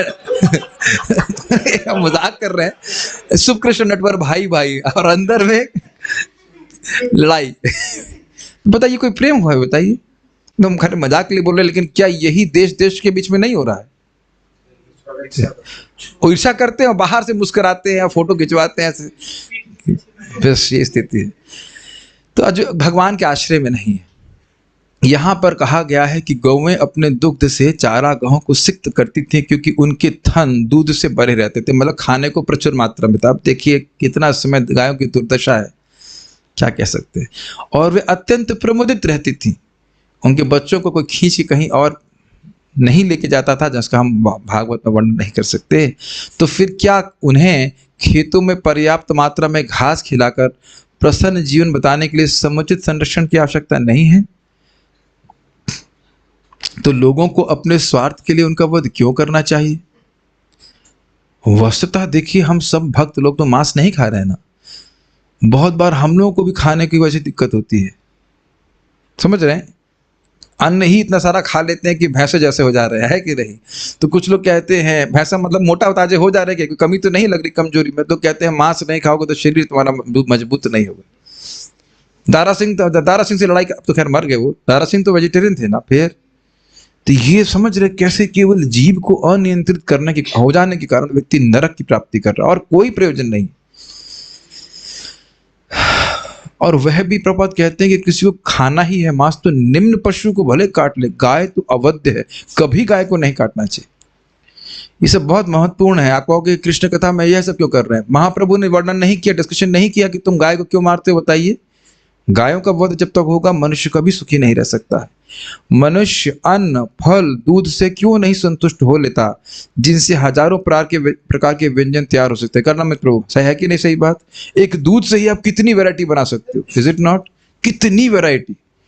महाराज इस बात को बोल रहे थे कि इंदिरा गांधी के समय में ये काउ स्लॉटर लीगलाइज हुआ था, और कितने लोगों ने, कितने साधुओं ने इसका विरोध किया। मैंने सुना है कि उनको गोली भी मार दी थी साधुओं को, इसी कारण से क्रोधित होकर के फिर उनको इसी प्रकार से बोला। देखना पड़ा कितना मुझे पता नहीं, कोई तो पता नहीं हमारे क्या नाम है दीन बंधु प्रभु करे थे, पूतना का अवतार है वो अब पता नहीं, मुझे तो समझ नहीं आ रहा, लेकिन पूतना तो गोलोक चली गई, कैसे अवतार लेगी। लेकिन अब विनोद में ही बोल रहे थे इस प्रकार की बात सोचना भी, ये तो पूतना जैसी वृत्ति है ना, गायों को मार देना। कलयुग रियली बहुत पावरफुल है, इज नॉट? ऐसे लोग राज्य कर रहे हैं। एनीवेज, जो हमने सुना है कि देखिए गुजरात में बहुत संपदा है, क्यों है? आज भी गायों की रक्षा वहां पे अच्छे से होती है। और मैं समझता हूँ शायद गुजरात सबसे समृद्ध राज्य है पूरे भारत में, है कि नहीं? कोई स्लॉटर हाउस कुछ भी नहीं है। नरेंद्र मोदी जी वहां पे व्यवस्था की। आज भी आप देखो, जहां गायों की रक्षा की जाती है वहां सारी समृद्धि रहती है। देखिए, बारंबार समझना होगा कि हमारी समृद्धि भगवान के आशीर्वाद पर निर्भर करती है। तो गायों को हम असंतुष्ट करेंगे तो कैसे हमारी समृद्धि होगी? ये तो मेरा दृष्ट विषय है। देखिए, जो हम इस गौशाला में ज्वाइन की तो उससे पहले से इम्प्रूवमेंट चालू हो गया था, लेकिन उस समय व्यवस्था उतनी अच्छी नहीं थी। 15 साल से प्लानिंग हो रही थी कि डीटी किचन बनेगा, नहीं बन पाया। आप तो मेरे से पहले से देख रहे हो, भक्तों के खाने के स्थान की व्यवस्था नहीं थी। वो टूटे हुए बलराम हॉल में खाते थे। हमारे वहाँ पे जो यूरिनल इत्यादि थी, वहाँ पे तालाब था यूरिन का, वहाँ पे लोग जो है चल के, ईंटों पे चल के जाकर के यूरिन पास कर। मैं खाली बोल रहा हूँ कि अव्यवस्था थी। और सनातन धर्मों के संरक्षण में आप देख सकते हैं गाय कितनी सुखी है। यहाँ तक कि हमारे ही गौशाला की गाय, वेटरनरी डॉक्टर आके बोले कि आपकी गाय तो हमारी गौशाला से भी अच्छी, मतलब। और जब से यहाँ पे गाय मैं हम खाली अड्डे की एडवर्टाइजमेंट नहीं कर रहे हैं। मैं जब से मैनेजर बना हूँ यहाँ का, मैं अपना एडवर्टाइजमेंट नहीं कर रहा हूँ। मैं आपको डांट लगाता था जो प्रभु जी को, आप 10 रुपये क्यों बचाना चाहते हैं? ये गाय स्वयं भगवान से भिन्न है। गायों को खिलाने का मतलब है कृष्ण को खिलाना, एकदम स्पष्ट है। और प्लस ये गाय कृष्ण की सेवा के लिए है। तो जो व्यवस्था हो, जो दवाई हो, चाहे कुछ भी हो, वो सब आप उनके लिए व्यवस्था कीजिए। जितना हमारा सामर्थ्य है हम लोग करना चाहिए। हमारा मंदिर बंद तो नहीं हो रहा है, और आप देख रहे हैं सब कुछ समृद्धि में चल रहा है, कोई कठिनाई नहीं है। आप लोगों ने देखा नहीं, आप लोगों ने, बहुत लोग तो नए लोग यहाँ पे ज्वाइन किए। आप 2003 से लेकर अब तक देखते कितनी समृद्धि हो गई सब जगह। बहुत बहुत, हम तो 2003 से देख रहे हैं। तो और हमारे गुरु महाराज का अनुभव देखिए, वहां पे वेस्ट वर्जीनिया में बड़ी कठिनाई थी, न्यू वृंदावन में बहुत फाइनेंस का प्रॉब्लम, सब कुछ था। तो महाराज ने सारा धन गायों की सेवा में लगाना शुरू कर दिया, और अकस्मात सारे भक्त आने लगे, प्रोजेक्ट का डेवलपमेंट होने लगा। तो ये दृष्ट है कि गाय अगर सुखी रहेंगी तो भौतिक रूप से भी संपदा आएगी। इसीलिए कई बार हम कहीं अपने वर्कर को देख लेते हैं गलती करते हुए, तो हम बहुत क्रोधित होकर डांट लगाते हैं कि आप गायों को सम्मान से सेवा कीजिए। गाय कोई समान एक पशु मात्र नहीं है, सारे देवता गायों में निवास करते हैं। आपको पता होना चाहिए कि गायों को घास खिलाने से गावा, ये जीव गोस्वामी बात बोल रहे हैं भक्ति साम्य सिंधु में कि वैष्णव के लिए गायों की सेवा बहुत महत्वपूर्ण है। गावा कंडू या नाम को रियात, यहाँ से आप खुजलाते हैं ना कृष्ण को, इधर कृष्ण का ही वास रहता है, विष्णु का। तो आप ऐसे खुजला रहे हैं तो समझ लीजिए कि कृष्ण को ही आप मसाज कर रहे हैं। गावा कंडू या नाम को रियात, गो ग्रासम, गाय को खिला रहे हैं, और गो प्रदक्षिणम, गायों की परिक्रमा कर रहे हैं। तो गावा में प्रसन्न आसऊ गोपाल अपनी प्रसिद्धि। जीव गोस्वामी जी गौतमी तंत्र से कोट करते हुए कहते हैं कि गाय मुझसे प्रसन्न होंगी तो गोपाल मुझसे प्रसन्न होंगे। फिर वही बात आ गई, क्लियर समझ में आ गया। यहाँ गाय प्रसन्न है, कृष्ण प्रसन्न है, सारे देवता प्रसन्न होकर के उनको आशीर्वाद दे रहे हैं। विज्ञान को समझना होगा हमको। और आप एक मूल बात देखिए, आजकल के विज्ञानी या तथाकथित शिक्षा के माध्यम से हर व्यक्ति, हर चीज इम्पर्सनल हो गई। ना वो देवता पे विश्वास करते हैं, ना ये मानते हैं कि पृथ्वी जो है वो एक व्यक्ति है। किसी को व्यक्ति नहीं मानते, इसलिए किसी के प्रति आदर भाव भी नहीं है। और देखिए, जब मैं बोल रहा हूं तो जो सामान्य व्यक्ति है वह भी गाय के बारे में सुनेगा तो उसके प्रति कम से कम आदर भाव होगा। लोग घर में कुत्ता पालते हैं, गाय नहीं पालते। और ये बताइए, कुत्ता दूध देता है? आप कहो कि हम गाय इसलिए नहीं पालेंगे, भाई हम गाय पालेंगे, मान लो गाय दूध नहीं देगी तो फिर आप बताइए, कुत्ता दूध देता है? यहां तक कि आप जानते हैं कि जो गाय को स्पर्श करते साइड में, आप ध्यान दीजिए, इंडियन गाय है ना वो ऐसे वाइब्रेट करती है। आपने कभी ट्राई कीजिएगा, वो जैसे छुएंगे वो वाइब्रेट करेगी, वह आपके हृदय को ठीक करता है। मैं खाली एग्जाम, गाय पे तो बहुत कुछ बोल सकते हैं, हम खाली इतनी बात बोल रहे हैं, गाय प्रसन्न रहेगी तो आप देखिए जीवन में बहुत अच्छा व्यवस्था रहेगी। यहाँ तक हमने वैष्णव से सुना है, भक्तों से सुना कि जब गाय जब चरने जाती थी तो इतना प्रेम होता था अपने मतलब पालक से कि वो जानती थी वो बच्चा बीमार है कुछ है, तो वैसी विशेष घास खा लेती थी ताकि उसके दूध में वो गुण आ जाए ताकि बच्चा ठीक हो जाए। अब ये तो हमारे कल्पना के बाहर की बात है, लेकिन हमने सुना है इस प्रकार से। और उड़ीसा में तो आप लोग देखते हो गाय किस प्रकार से चरने के लिए जाती है, वहीं पे एक गोमाता गोबर का सेटअप कर देते हैं। इवन हमारे ही नटवर प्रभु बताए सामने ही उपस्थित हैं, गोबर का आप बनाते हैं उससे कितनी बीमारियां ठीक हो रही है, हम लोग बना नहीं पा रहे हैं, इतना डिमांड आ रहा है। तो बहुत सारी बातें हैं, एकदम जादुई है बात। एक और चीज मैं कहना चाहता हूँ, उससे मुझे याद आ रहा है गायों के ऊपर ही कि अकबर ने बीरबल से पूछा भाई दूध किसका सबसे अच्छा है, तो तुरंत बोला भैंस का दूध अच्छा है। तो अकबर को पता था गाय का दूध अच्छा होता है। कहते मूर्ख, तुमको पता नहीं गाय का दूध अच्छा होता है। तो बीरबल ने कहा आप दूध की बात पूछ रहे थे, गाय का दूध तो अमृत होता है। दूध तो भैंस का अच्छा होता है, लेकिन गाय का दूध तो अमृत होता है। और आप जो लोग भी शहर में बैठे हैं, चैलेंज कर सकता हूँ, श्योर है कि आपको गाय का दूध मिल रहा है? देखिए दुर्गति, पैसा होने के बाद भी शुद्ध गाय का दूध मिल रहा हो, ये संभावना नहीं है। दूध भी मिल रहा हो, ये भी डाउटफुल है। एनीवेज, तो ये सब चीजें हैं, तो इससे हम लोग दूर हैं, तो बड़ी अजीब सी बात है। और लेकिन समझना चाहिए इन सभी का प्रयोजन क्या है? व्यक्ति की शरीर स्वस्थ रहे और वह भगवान की भक्ति कर सके। मनुष्य अन्न, फल, दूध से क्यों नहीं संतुष्ट हो लेता, जिनसे हजारों प्रकार के व्यंजन तैयार हो सकते हैं। ये तो मैंने प्रत्यक्ष देखा है। कैसे आप वहाँ जगन्नाथ जी का प्रसाद पाइए, उधर मैं वहाँ का पाया, क्या नाम से, जगन्नाथ जी, राजापुर के जगन्नाथ, कितना सुंदर व्यवस्था, कितने विभिन्न प्रकार के प्रसाद हम बनाते हैं, है ना। और आप देखिए उड़ीसा में जाइए, वहाँ वेजिटेरियन आइटम अलग, बंगाल में जाएंगे तो वहाँ अलग, नॉर्थ इंडिया में अलग। नॉर्थ इंडिया में उतना वैरायटी नहीं है, लेकिन बंगाल उड़ीसा में तो कितना वैरायटी है। हमारे सर पे मुझे हंसी आती थी, आईआईटी में ही पीछे वो जाते कुछ घास तोड़ के आते, लाल पीला हरा कुछ, इतना सुंदर साग बना दिया करते। तो यही प्रभात कह रहे हैं, इतनी सुंदर वैरायटी है, तो क्यों इस प्रकार से गायों के प्रति हम हिंसा करें? इन निर्दोष पशुओं का वध करने के लिए सारे विश्व में कसाई घर क्यों हैं महाराज? अब आप देखो, कहोगे कि हम तो हरे कृष्णा कर रहे हैं, तो ये बताइए युधिष्ठिर महाराज जी हरे कृष्णा नहीं करते थे? लेकिन समाज के भी संगठन की आवश्यकता। ऐसा नहीं कि कोई मांस मुर्गा खा रहा और हरे कृष्णा कर रहा है, ये चीज ठीक नहीं है। मैं स्पेशली भक्तों की बात कर रहा हूँ, मतलब शुरुआत में तो मान लीजिए कोई कुछ कर रहा है तो अलग बात है। महाराज युधिष्ठिर के पौत्र महाराज परीक्षित ने अपने विशाल राज्य का दौरा करते हुए देखा कि एक काला व्यक्ति, आगे पढ़ेंगे, एक काला व्यक्ति गाय का वध करने का प्रयास कर रहा है। राजा ने तुरंत उस कसाई को गिरफ्तार करके उसे पर्याप्त मात्रा में दंडित किया। दंडित किया मतलब जान से मारने वाले थे, ये स्थिति थी। क्या राजा या शासनाध्यक्ष को इन बेचारे पक्षुओं की रक्षा नहीं करनी चाहिए जो अपनी रक्षा स्वयं करने में अक्षम है? क्या यह मानवता है? इन सभी प्रश्नों का उत्तर क्या है? आप स्पष्ट से कहते हैं रिटॉरिकल क्वेश्चन।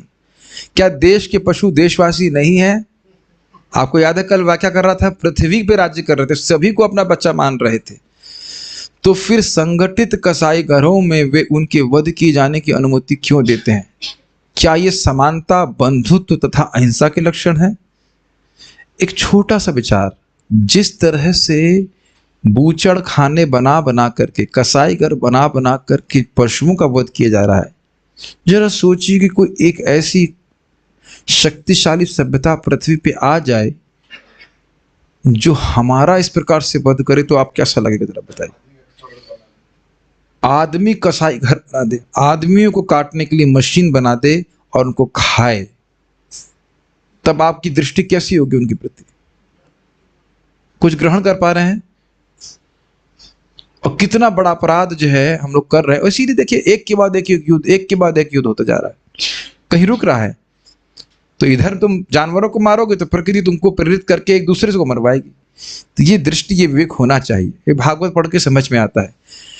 अतएव आधुनिक प्रगतिशील सभ्य स्वरूप की सरकार के विपरीत,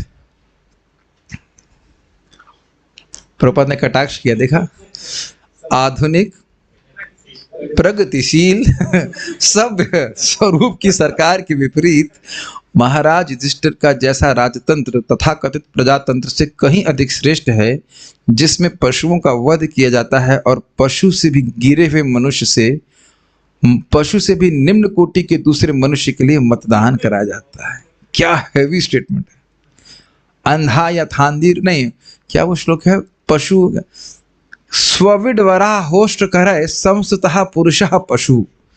जो लोग ऊंट, गधे, सुअर,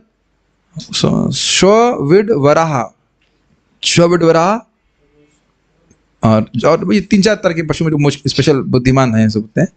तो ऐसे पशुओं की संस्तुति पुरुषः पशु, दूसरा पशु कर रहा है, वो है पुरुष रूप लेकिन है ही पशु। मतलब मतलब घोड़ा बोल रहा है, सॉरी गधा बोल रहा है दूसरे गधे को, तुम कितना सुंदर गाते हो। समझ में आया? कोई देखा बड़े बड़े प्रवचन हो रहे होते हैं, तो जब गधा रेंकता है तो सोचता है मैं बड़ा अच्छा गा रहा हूँ, लेकिन वो मूर्खतापूर्ण बातें कर रहा है, तो अन्य लोग भी ताली मारते हैं, हाँ भाई बहुत अच्छा बोला आपने। बिल्कुल भागवत के विपरीत, भगवत गीता के विपरीत, और बहुत और संस्तुति भी करते। जो यानी बोल रहा है वो है गधा, और जो उनकी ताली मार रहे हैं वो भी गधे हैं। ये भागवत का श्लोक है, ये सुखदेव गोस्वामी जी ही बोलते हैं इस बात। जातु नाम गदा यद कर्ण पथोपेते जातु नाम गदाग्रजः, जिसके कान पे कृष्ण का नाम नहीं आ रहा। गदाग्रज मतलब गद के बड़े भाई कृष्ण, या एक अर्थ हुआ कि गद मतलब दवा, और अग्रज मतलब जो दवा के रूप में अविद्या रूपी बीमारी के सामने उपस्थित होता है, वह भगवान का नाम। भगवान का नाम अविद्या को नष्ट करता है ना, तो जैसे दवा उपस्थित हो जाती है बीमारी के सामने, नष्ट कर देती, तो गद मतलब दवा, तो दवा के रूप में भगवान का नाम अविद्या रूपी बीमारी के सामने उपस्थित हो जाता है, इसलिए भगवान को गदाग्रज कहते हैं। तो इसमें कहने का मतलब है कि जिसके कानों में भगवान का नाम नहीं आ रहा है और हरे कृष्ण बोल नहीं रहा है, तो वह तो पशु की तरह, तो उस पशु को सेलेक्ट करते हैं, अन्य पशु को कहते हैं बहुत अच्छा बोल रहे हो, बहुत अच्छा बोल रहे हो, और वो ढैचू ढैचू ही कर रहा है। ठीक है, ये स्थिति है। मैं इस पर कुछ कहना चाह रहा था, हाँ एक बात मैं कहना चाह रहा था कि कई बार माताओं को, जो भक्त हैं उनको, जो सो कॉल्ड एडवांस्ड लड़कियां कहूंगा, माता तो नहीं, माता भाव में तो रहती नहीं हूँ, तो बोलती तुम इतनी बैकवर्ड क्यों हो भाई, अपने शरीर को पूरा ढकने की क्या जरूरत है, लाज लज्जा करने की क्या जरूरत है। सुना बोला ठीक है, तो उनको सिंपल बोलो कि भाई ये खाई है, आप जानते हैं हिमालय में खाई होता है, तो अच्छा है ना कि बैकवर्ड रहें, क्योंकि फॉरवर्ड हो गए तो खाई में डाउनवर्ड चले जाएंगे। अच्छा है ना बैकवर्ड रहें, और बैकवर्ड रहकर अपवर्ड जाए तो बेहतर है ना। कुछ समझ रहे हैं? और तथाकथित ही प्रबंध आधुनिक प्रगति, क्या प्रगति है? पशुओं की प्रगति। बहुत अच्छा मतलब मुझे विषय लग रहा है, समझ में सबको आ ही रहा होगा, मुझे बहुत अच्छा तात्पर्य प्रभुपाद जी का लगा। ये जब तक इस प्रकार से हम अपने अगर वैदिक सभ्यता को छोड़ दें, तो बिल्कुल हम भगवान की भक्ति करने में असमर्थ होते चले जाएं। आप खुद ही देख लीजिए ना, धोती कुर्ता पहन के जो भजन होता है, वो पैंट शर्ट के भाव नहीं आता, पैंट शर्ट पहन करके नहीं आता। ऐसे आप पहन सकते हो, अलग बात है, लेकिन आप देखें कि भाव अलग हो जाता है। मुकुंद प्रभु आपको नहीं लग रहा है, कितने सुंदर लग रहे थे ना आपको, केपरी पहन करके, नहीं लग रहे उसमें, और अभी जो बैठा है उसमें क्या अंतर नहीं लग रहा? आप खुद बताइए। और हम तो खैर बहुत साल से नहीं पहने, लेकिन सभी जानते हैं कि पैंट, अभी मैं सोचूं मैं काला चश्मा लगा करके और टी शर्ट पहन करके हमसे बढ़िया कौन इत्यादि लगा के पड़ता, तो कोई अलग भाव हो जाता है ना, कपड़े का बड़ा प्रभाव पड़ जाता है। तो अपनी सभ्यता को जितना हम दूर छोड़ेंगे उतना ही हमें दिक्कत आएगी भक्ति करने के लिए। हम सभी भौतिक प्रकृति के प्राणी हैं। भगवत गीता में कहा गया कि भगवान स्वयं बीज दाता पिता हैं और प्रकृति सभी आकार प्रकार के जीवों की माता है। इस तरह माता प्रकृति के पास परम पिता श्री कृष्ण की कृपा से पशुओं तथा मनुष्यों दोनों के लिए पर्याप्त भोजन है। ये समझ में आया? हम लोग बड़े भाई और वो छोटा भाई। छोटे भाई कौन? जानवर। मनुष्य अन्य समस्त जीवों का बड़े भाई जैसा है, उसमें पशुओं की अपेक्षा अधिक बुद्धि है। ध्यान से सुनिए, बहुत सुंदर तात्पर्य है, जिससे वह प्रकृति का मार्ग तथा परम पिता के संकेत को समझ सके। दरअसल को समझने का प्रयास कीजिए। इंसान को स्वयं समझना है कि उसका जीवन किसके लिए है, आत्म साक्षात्कार के लिए। और वह जान रहा है कि अन्य पशुओं को भी ऐसी, अन्य पशु कौन है जीवात्मा, लेकिन पशु शरीर में है, तो ऐसी व्यवस्था बनाई जाए कि उनको भी क्रमिक विकास का मौका मिले। ये समझ में आया आपको? पेड़ों को भी मौका मिले और पशुओं को भी मिले। आप ही बताइए कि मान लीजिए कुछ प्रसाद बचता है, बंदर खा लें या कुछ गाय खा लें, क्या उनको लाभ नहीं होगा? बताइए। आपको पता होना चाहिए कि एक बार जिन्होंने प्रसाद खाया तो जो शरीर त्यागेंगे तुरंत उनको मनुष्य शरीर प्राप्त हो जाएगा। अब कितना सत्य है हम अन्य तो नहीं जानते भाई, लेकिन आप जानते हो यादव प्रकाश के बारे में, आप जानते हैं जो श्रीपद रामानुजाचार्य जी के कुछ समय के लिए गुरु थे, तो उनको एक व्यक्ति बोला था, लंबी कथा है, बस खाली बोला कि तुम पिछले जन्म में क्या थे? गिरगिट थे, और एक वैष्णव ने विष्णु प्रसाद भगवान को भोग लगाया, प्रसाद ग्रहण किया, तुमने झूठा खाई और इस वजह से तुम इस बार इस जन्म में ब्राह्मण हो और शास्त्रों के ज्ञाता हो। लोगों को लंबी लंबी बातें लगेंगी, लेकिन ये सत्य है। समझ रहे हैं? तो ये सब बातें हैं। तो ये बहुत इंपॉर्टेंट बात है कि हाँ, प्रभुपाद जी क्या कह रहे थे समझिए, सोचिए, एकदम स्पष्ट समझ में आ जाएगा। मान लीजिए आपका एक बच्चा है, लेट्स से 6 साल का। 6 साल के बच्चे को कुछ बोध हो जाता है, चलिए 10 साल का मान के चलिए, और दूसरा बच्चा अभी पैदा हुआ है। तो अब अभी बताइए कि जो छोटा बच्चा है और एक पशु में क्या अंतर होता है? कोई भी अंतर नहीं होता। बच्चा भी नहीं बोल पाता और वह भी अपना हित अहित नहीं समझता और पशु भी हित अहित नहीं समझता। तो क्या एक छोटे बच्चे को उसी पशु की तरह काट देना चाहिए? मैं क्षमा कीजिएगा, मैं ऐसे कठोर वचन यूज कर रहा हूं, ये प्रभुपाद जी के शब्द हैं। बड़ा बच्चा बोले अरे ये तो किसी उपयोग का है नहीं, कुछ करता नहीं है, बोलता नहीं, इसको मार के हम लोग खा जाते हैं। तो माता पिता क्या कहेंगे? अरे तुम्हारे खर्च से तो नहीं पल रहा है ना, मेरे खर्च से पल रहा है ना, तुम क्यों मारोगे उसको? और वही आप देखेंगे, प्रैक्टिकल आप देखेंगे कि माँ बहुत बार छोटे बच्चे का दायित्व बड़े बच्चे को दे देती है। करती है कि नहीं बताइए? ध्यान रखना बच्चे का, हम कुछ कार्य कर रहे हैं। उसी प्रकार से समझ में आ रहा है? बहुत सुंदर उदाहरण। उसी प्रकार से मनुष्यों का दायित्व है कि जानवरों की, पशुओं की, सबकी वो ध्यान रखें। कम से कम कसाई घर तो न चलाएं। पता है मैंने आईआईटी में प्रेजेंटेशन दिया था, लोग आईआईटी के एक लड़का क्या आर्ग्यूमेंट दिया, एक्चुअली हम लोग उनको मारना नहीं चाहते हैं, लेकिन देखिए अगर हम उनको नहीं मारेंगे तो उनकी ना जनसंख्या बढ़ जाएगी। कितने बुद्धिमान आईआईटी के लड़के हैं, उनको मार के नहीं खाएंगे तो उनकी जनसंख्या बढ़ जाएगी, तो फिर उनको दिक्कत होगी, तो इसलिए मार के खा देना अच्छा है। तो हमने कहा इंसान तो एक दूसरे को नहीं मार के खा रहा है ना, फिर जनसंख्या बढ़ने का यही तरीका है कि आपको मार के मैं खा जाऊं, है ना? यही तरीका है ना कि इंसानों की जनसंख्या कम करने का तरीका है कि उनको मार के एक दूसरे से खा जाए व्यक्ति, यही तरीका है। ये मूर्खता दिख रहा है कि कैसे बुद्धि लोगों की घूमी हुई है। आज मैं कुछ डॉक्टर्स को समझा रहा था कि जन्म कष्ट है, वो गायनाकोलॉजिस्ट थी, कहती नहीं कष्ट तो नहीं है, वो तो एडजस्ट हो जाता है। फिर मैंने थोड़ी देर में कहा गर्मी हो रही है, एसी चला दूं? हाँ चला दीजिए। हमने कहा अब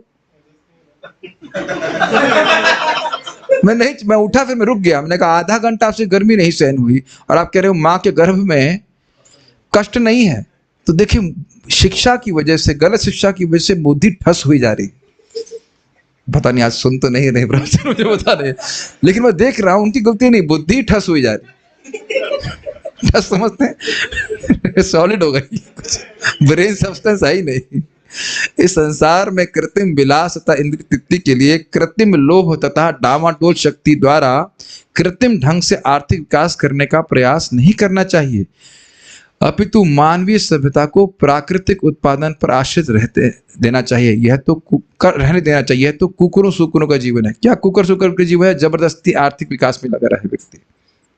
अभी तो प्रभुपाद जी कहते हैं बुद्धि का उपयोग आर्थिक विकास के बारे में सोचने के लिए करना ही नहीं चाहिए। ये तो हम सुन ही चुके, तस्य वह हेतु प्रेत कोविद।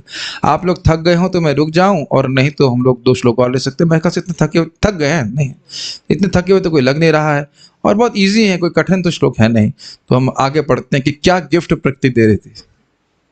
नहीं का मतलब और नहीं, और क्लास नहीं, बहुत इजी है और हम इसे काफी रिलेट कर सकते हैं। We can not change the whole world, at least हम तो भगवान के आश्रय में रहें। ओके, मेरे पीछे बोलिए।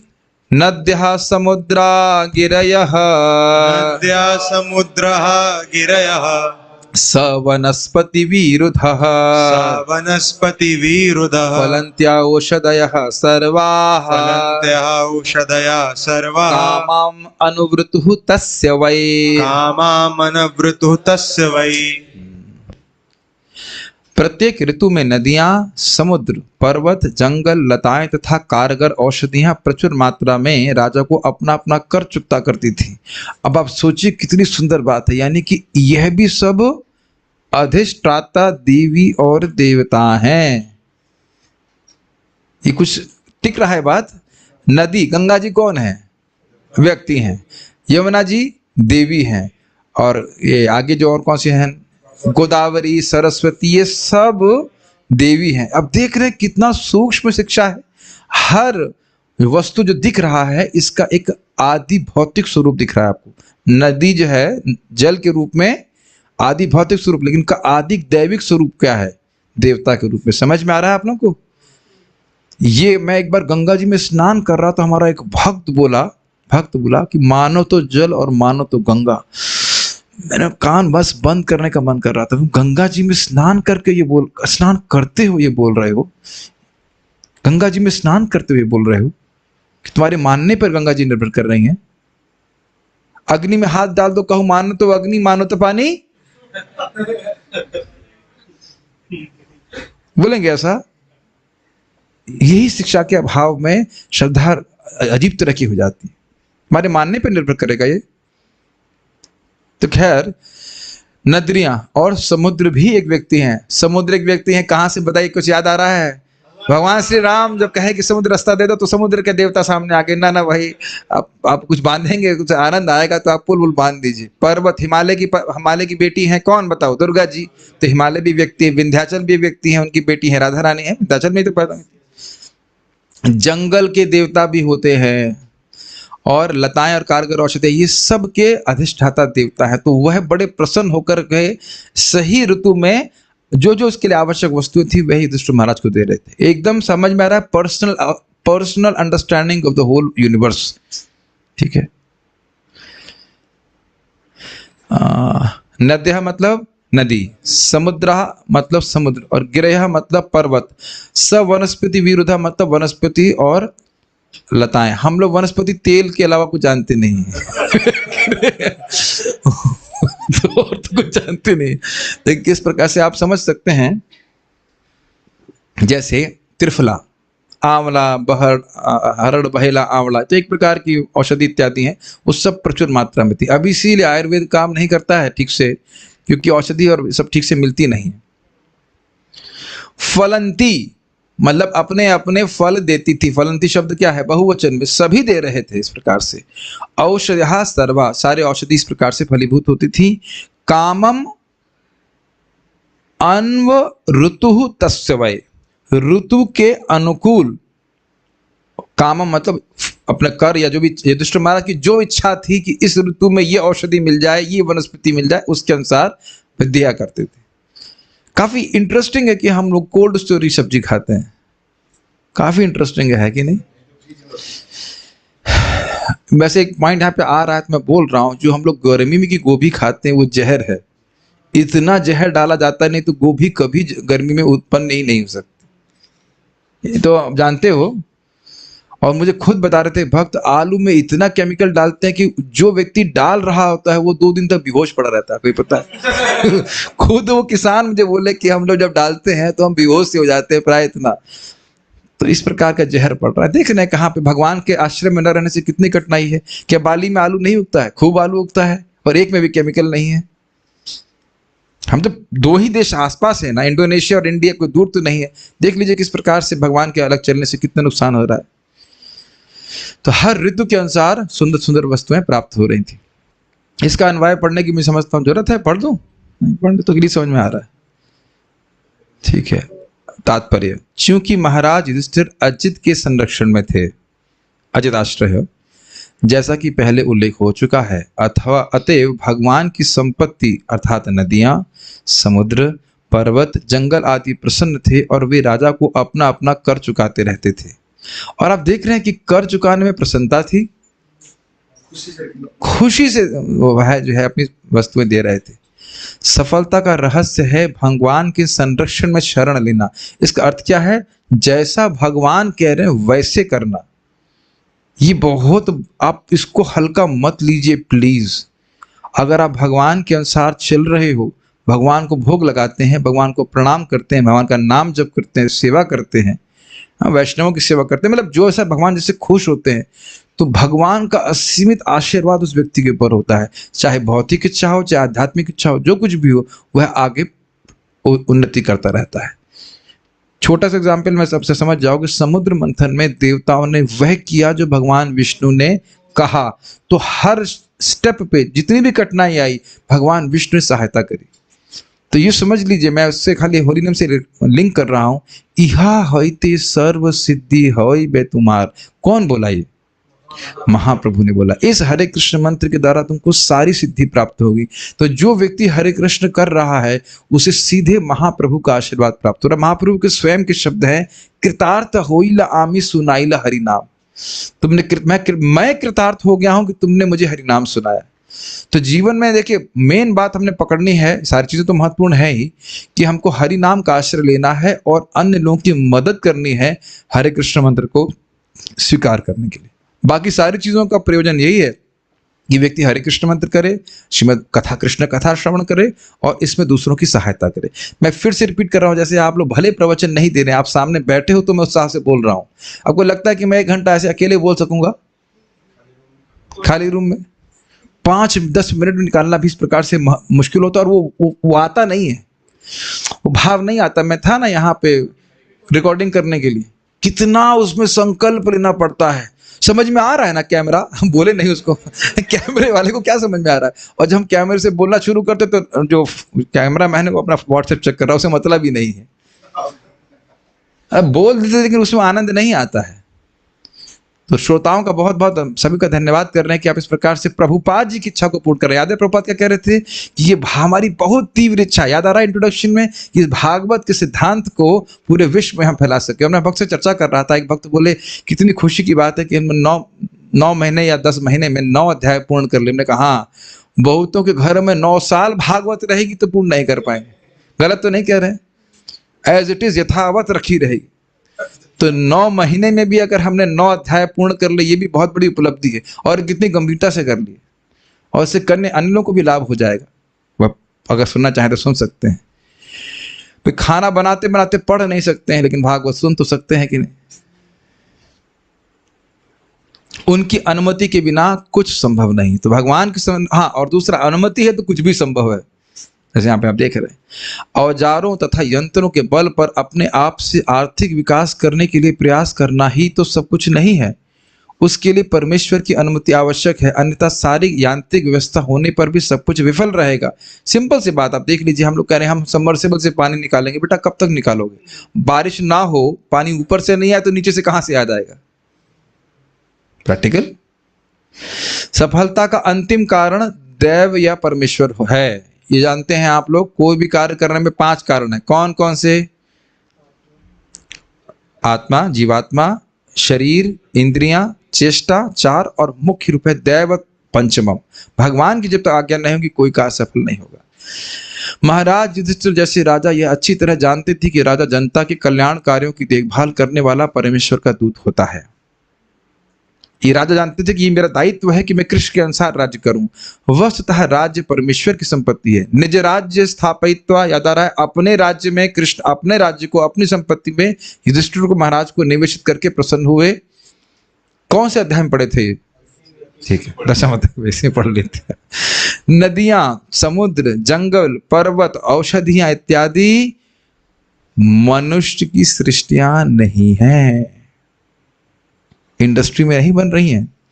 ये सब परमेश्वर की सृष्टियां हैं। आप बताइए कितना अंतर है। आयुर्वेद की दवाओं का साइड इफेक्ट नहीं, और एलोपैथिक जितनी दवा बन रही सबका साइड इफेक्ट है। बताइए एक चीज जो कह दीजिए कि मनुष्य ने निर्माण किया हो, उसकी कुछ गलत इफेक्ट ना आता हो।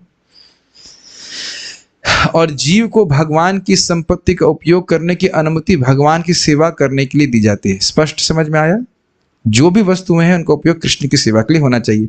आज का नारा यह है कि प्रत्येक वस्तु जनता के लिए है, अतएव सरकार जनता द्वारा जनता के लिए है। लेकिन इस समय ईश्वर चेतना तथा मानव जीवन की पूर्णता के आधार पर नई तरह की मानवता अर्थात ईश्वरीय साम्यवाद की विचारधारा उत्पन्न करने के लिए संसार को महाराज युधिष्ठिर अथवा परीक्षित जैसे राजाओं के पदचिन्हों का अनुसरण करना होगा। इस समझने का प्रयास कीजिए। साम्यवाद में कहते हैं एवरीथिंग बिलोंग्स टू स्टेट, ये सब कुछ जनता का है, लेकिन जनता का सब कुछ नहीं है, सब कुछ कृष्ण का है। तो ईश्वर साम्यवाद समझ रहे हैं कि सब कुछ कृष्ण का है और सभी वस्तुएं, सभी व्यक्ति कृष्ण की सेवा के लिए उपयोग में लाएं। किसी भी व्यक्ति को या समाज को अगर केंद्र में रखा जाएगा तो वो झगड़ा ही करेगा। केवल कृष्ण केंद्र में रहेंगे तभी अच्छा होगा। जैसे आप सोचिए सर्कल समझते हैं, और कंपास समझते हैं तो एक कंपास में एक जगह गड़ा दीजिए, सर्कल बनाते चले जाइए और आप उसका आयतन कह लीजिए या जो भी इसका रेडियस है वो बढ़ाते जाइए, तो आपस में कभी नहीं बढ़ेंगे। उदाहरण समझ रहे हैं? लेकिन अलग अलग सेंटर बनाए और रेडियस बढ़ाया तो कहीं ना कहीं झगड़ा होगा। क्लियर समझ में आ रहा है? तो अगर हर व्यक्ति कृष्ण को संतुष्ट करना चाहेगा तो कोई झगड़ा नहीं होगा। समझ रहे हैं? ये बात कह रहे हैं प्रभुपाद जी। परमेश्वर की इच्छा से प्रत्येक वस्तु की प्रचुरता है और हम इन वस्तुओं का उपयोग मनुष्य तथा मनुष्य के बीच, पशु तथा मनुष्य या प्रकृति के बीच शत्रु भाव से रहित होकर सुखपूर्वक रहने के लिए कर सकते हैं। एक छोटा सा उदाहरण से आपको समझ में आएगा, जो मैंने सुना हूं कि नीदरलैंड में बहुत दूध हुआ। अब वो कहें कि दूध का करें क्या, तो कहें कि अगर हम दूध अन्य देशों में दे देंगे तो हमारे दूध का रेट गिर जाएगा, इसलिए उसको समुद्र में बहा देते हैं, जिससे किसी का लाभ नहीं होगा। Can you imagine that? इसी प्रकार से हम सुने कि अमेरिका में गेहूं बहुत होता है और गेहूं को अगर मार्केट में रिलीज कर देंगे तो सस्ता हो जाएगा, तो समुद्र में फेंक देंगे। अब पता नहीं समुद्र में मछली खा गई तो अलग बात है, लेकिन फिर भी संदेह है कि मछली अब समुद्र में अगर गेहूं फेंकेंगे तो कितनी मछली को क्या मिलेगा। अब आप समझ रहे हैं किस प्रकार से लोभ की वजह से लोग अन्य दुख भोग रहे हैं। और यहाँ भी आप देखते हैं काला बाजारी होती है, वो सड़ जाता है अन्न इत्यादि और वह रिलीज नहीं करते। तो आपने सुना है the lord has sufficient for everyone's need but not for one man's greed. तो अगर सभी लोग लोभ से मुक्त हो जाएं, और दुनिया की बात छोड़ दीजिए, जो भक्त इसको सुन भी रहे हैं, 5,000 की जीन्स पहनते हो मान लो आप,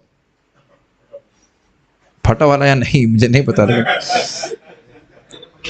और धोती कुर्ता पहनते हैं, हमारा 500 रुपए का धोती कुर्ता, क्या हम खराब लग रहे हैं? इतने तो नहीं लग रहे हैं, मतलब जो भी भगवान ने शरीर दिया है, ढकी गया शरीर, तो उस अब 500 रुपए 600 रुपए का धोती कुर्ता आप पहने, चलो भाई बहुत आपके हीरो हो तो 1,000 का पहन लो, तो बाकी 4,000 का उपयोग किसी गरीब को प्रसाद खिलाने में या कुछ प्रचार में उपयोग नहीं कर सकते? बताइए। आप समाज को नहीं सुधार सकते, कम से कम अपने को सुधारिए। और आप, मैं आपको बता रहा हूं, कितने भी सुंदर लग रहे हो आप, आपको कोई नहीं देखता। अगर आप इस इल्यूजन में हैं कि आपको बहुत कोई देख रहा है, कोई नहीं देखता। हाँ, ये जरूर है कि तिलक लगा के धोती कुर्ता पहन के जाओगे तो कृष्ण जरूर देखते हैं कि हमारा डिवोटी है, बाकी कोई नहीं देख रहा दुनिया में। और नहीं विश्वास है तो ये बताइए कि अब भी मैं बोलूं हठात कि आप स्मरण कर रहे हैं, सुबह से शाम तक कितने लोगों को देखा है आपने? एक भी, अगर देखा भी होगा तो याद एकदम नहीं आएगा। अभी तो अधिक लोग दिख नहीं रहे। कार्तिक में खूब सुंदर लोग पहन के आते ना कपड़ा, एक आदमी याद नहीं रहेगा आपको। और देखिए किस प्रकार से लोग अपने व्यवस्था को बनाकर चलते हैं। उस व्यवस्था से क्या, मेरी बात आप इसको हल्के मत लीजिए। तरोरपि सहिष्णुता का क्या अर्थ है? यही अर्थ है तरोरपि सहिष्णुता का, अपनी आवश्यकता को कम करके दूसरों के कल्याण के लिए कर करेगा, तब कृष्ण प्रेम मिलेगा। हम भक्ति ठाकुर जी की टीका में पढ़ चुके हैं और उसमें चैतन्य चरितामृत पढ़ चुके हैं। ये नहीं कि मैं भोगूं। साधु वो व्यक्ति है जो व्यक्ति समाज से ले बहुत कम और दे भगवान समाज को बहुत अधिक। ये बहुत इंपॉर्टेंट बात है। युधिष्ठिर महाराज भी इसी प्रकार करते, भले ही वो राजा हैं, भले ही वो गृहस्थ में आश्रम में, लेकिन ये नहीं कि बस अपना ही भोगो। कब तक भोगो और कितना भोगोगे? प्राणेर अर्थिर्धिया वाचा श्रेय आचरणम सदा, ये भगवान की वक्तव्य है। इस प्रकार से अगर सोचिए सब लोग हो जाएं तो कितना अच्छा बात होगी। और सब लोग ना भी हो, अगर हम हैं तो हम पर भगवान का आशीर्वाद होगा, ये सीधी बात है। बाकी लोग हों या ना, उससे मतलब नहीं। आप स्वयं होंगे कि हम दूसरों के कल्याण के लिए अपना जीवन अर्पित करें, तो निश्चित रूप से भगवान का आशीर्वाद आपके ऊपर होगा। अपनी इंद्रियों को संयमित करें, जैसे भगवान रख रहे संतुष्ट रहें, और दूसरों पर दया करने तो तुष्यति आशु जनार्दन, बहुत जल्दी जनार्दन कृष्ण विष्णु आप पे संतुष्ट रहेंगे, जैसे यहाँ पे हम सीख रहे हैं। और यही गुण युधिष्ठिर महाराज में देख रहे हैं कि नहीं? संतुष्ट हैं, जैसे भगवान रख रहे हैं, इंद्रियां तो संयमित हैं, भगवान की सेवा में लगी हैं और दूसरों के कल्याण कार्य में निरंतर लगे हुए। और आजकल के राजनीतियों को देख लीजिए, कभी संतुष्ट नहीं है, कितना भी भूसा खा जाए संतुष्ट नहीं होते। सोच रहे चारा खा ले, सोच गए चारा खाने के बाद भी संतुष्ट नहीं है, कितने चारा डाल दो उनको, और उसके बाद इंद्रिय तो संयमित है ही नहीं और दया तो बिल्कुल ही नहीं है। तो कैसे बताइए भगवान संतुष्ट होंगे? और अगर भगवान संतुष्ट नहीं तो कैसे समाज संतुष्ट होगा? बहुत रेलेवेंट पॉइंट्स हैं सब। तो ये समझ रहे हैं कि केवल अपने ही भोग के लिए इकट्ठा ना करे, वो दूसरों को भी दे, इससे पहले मैं आगे जाए, ध्यान रखिएगा कि जो धन, जो संपत्ति, जो कुछ भी है वो दूसरों को देंगे तो अगले जन्म में काम आएगा, और नहीं तो ये धन बिल्कुल यहीं छूट जाने वाला है। हमेशा इस बात को याद रखिएगा। कितना हो व्यक्ति कंजूसी कर ले, साथ में लेके नहीं जा पाएगा। जैसे महाराज बता रहे थे, यहाँ से अमेरिका जाएंगे तो आपका पैसा कुछ काम नहीं आने वाला, उसे कन्वर्ट करना पड़ेगा डॉलर्स में। क्या एग्जाम्पल है ना। जहां से वापस अगले जन्म में जाएंगे तो आपका पुण्य ही काम आएगा, बाकी जो है सब यही छूट जाएगा, आपके बेटे या माता पिता जो कुछ भी उसको भोगेंगे। What an amazing thing. और उसको प्राप्त करने के लिए जो हम कर्म किए वो हमको दूषित करेगा। एक छोटा सा एग्जाम्पल इसमें और समझ लीजिए दान के संबंध में। आपने कई बार देखा होगा कि हम लोग स्नान करते हैं और स्नान करने के लिए बाल्टी में पानी होता है और उसमें हमें डिटॉल की कितनी बूंद डालते हैं? एक ढक्कन डालते हैं और पूरा पानी डिसइंफेक्ट हो जाता है कि नहीं? बहुत सुंदर उदाहरण है। तो उसी प्रकार से आपने मान लो 1 लाख रुपए कमाए तो इसमें कुछ कर्म तो लगता ही है। तो ये नहीं शास्त्र बोल रहा है कि 1 लाख रुपए आप दान कर दीजिए, ऐसे फिर आप जियोगे कैसे? लेकिन उसका अंश भी आप कुछ भगवान को समर्पित करते हैं तो धन शुद्ध हो जाता है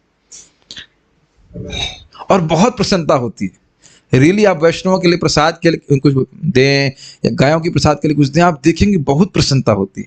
और इससे महत्व मही कि कितना होता है। मुझे बड़ा अच्छा लगा, एक माता जी बोली उनकी सैलरी बहुत कम है कि प्रभु जी कार्तिक में वैष्णव की सेवा के लिए हमसे 500 रुपये ले लीजिएगा। और बड़े भावुकता में कहा, प्रभु जी मना मत कीजिएगा, स्वीकार कर लीजिएगा। 500 रुपये भी दे रहे हैं तो क्या है, कोई भी सेवा छोटी नहीं है और कोई भी सेवा बहुत बड़ी नहीं है। जिसका जितना सामर्थ्य है, 10,000 रुपये मान लो कमा रही हो तो 500 रुपये दे रही है तो वो भी कृष्ण की सेवा के लिए। भक्ति ठाकुर जो 1-1 रुपये कलेक्ट किए मंदिर बनाने के लिए सबसे, समझ रहे इस प्रकार से। तो ये मैं बोल रहा हूँ, कार्तिक आ रहा है, जो भी भक्त सुन रहे हैं इसको आप योगदान कर सकते हैं वैष्णवों की सेवा के लिए। बहुत बड़ा लाभ है, जितना आपका सामर्थ्य है, जितना श्रद्धा है, इच्छा है, इससे हमारी भक्ति बढ़ती है।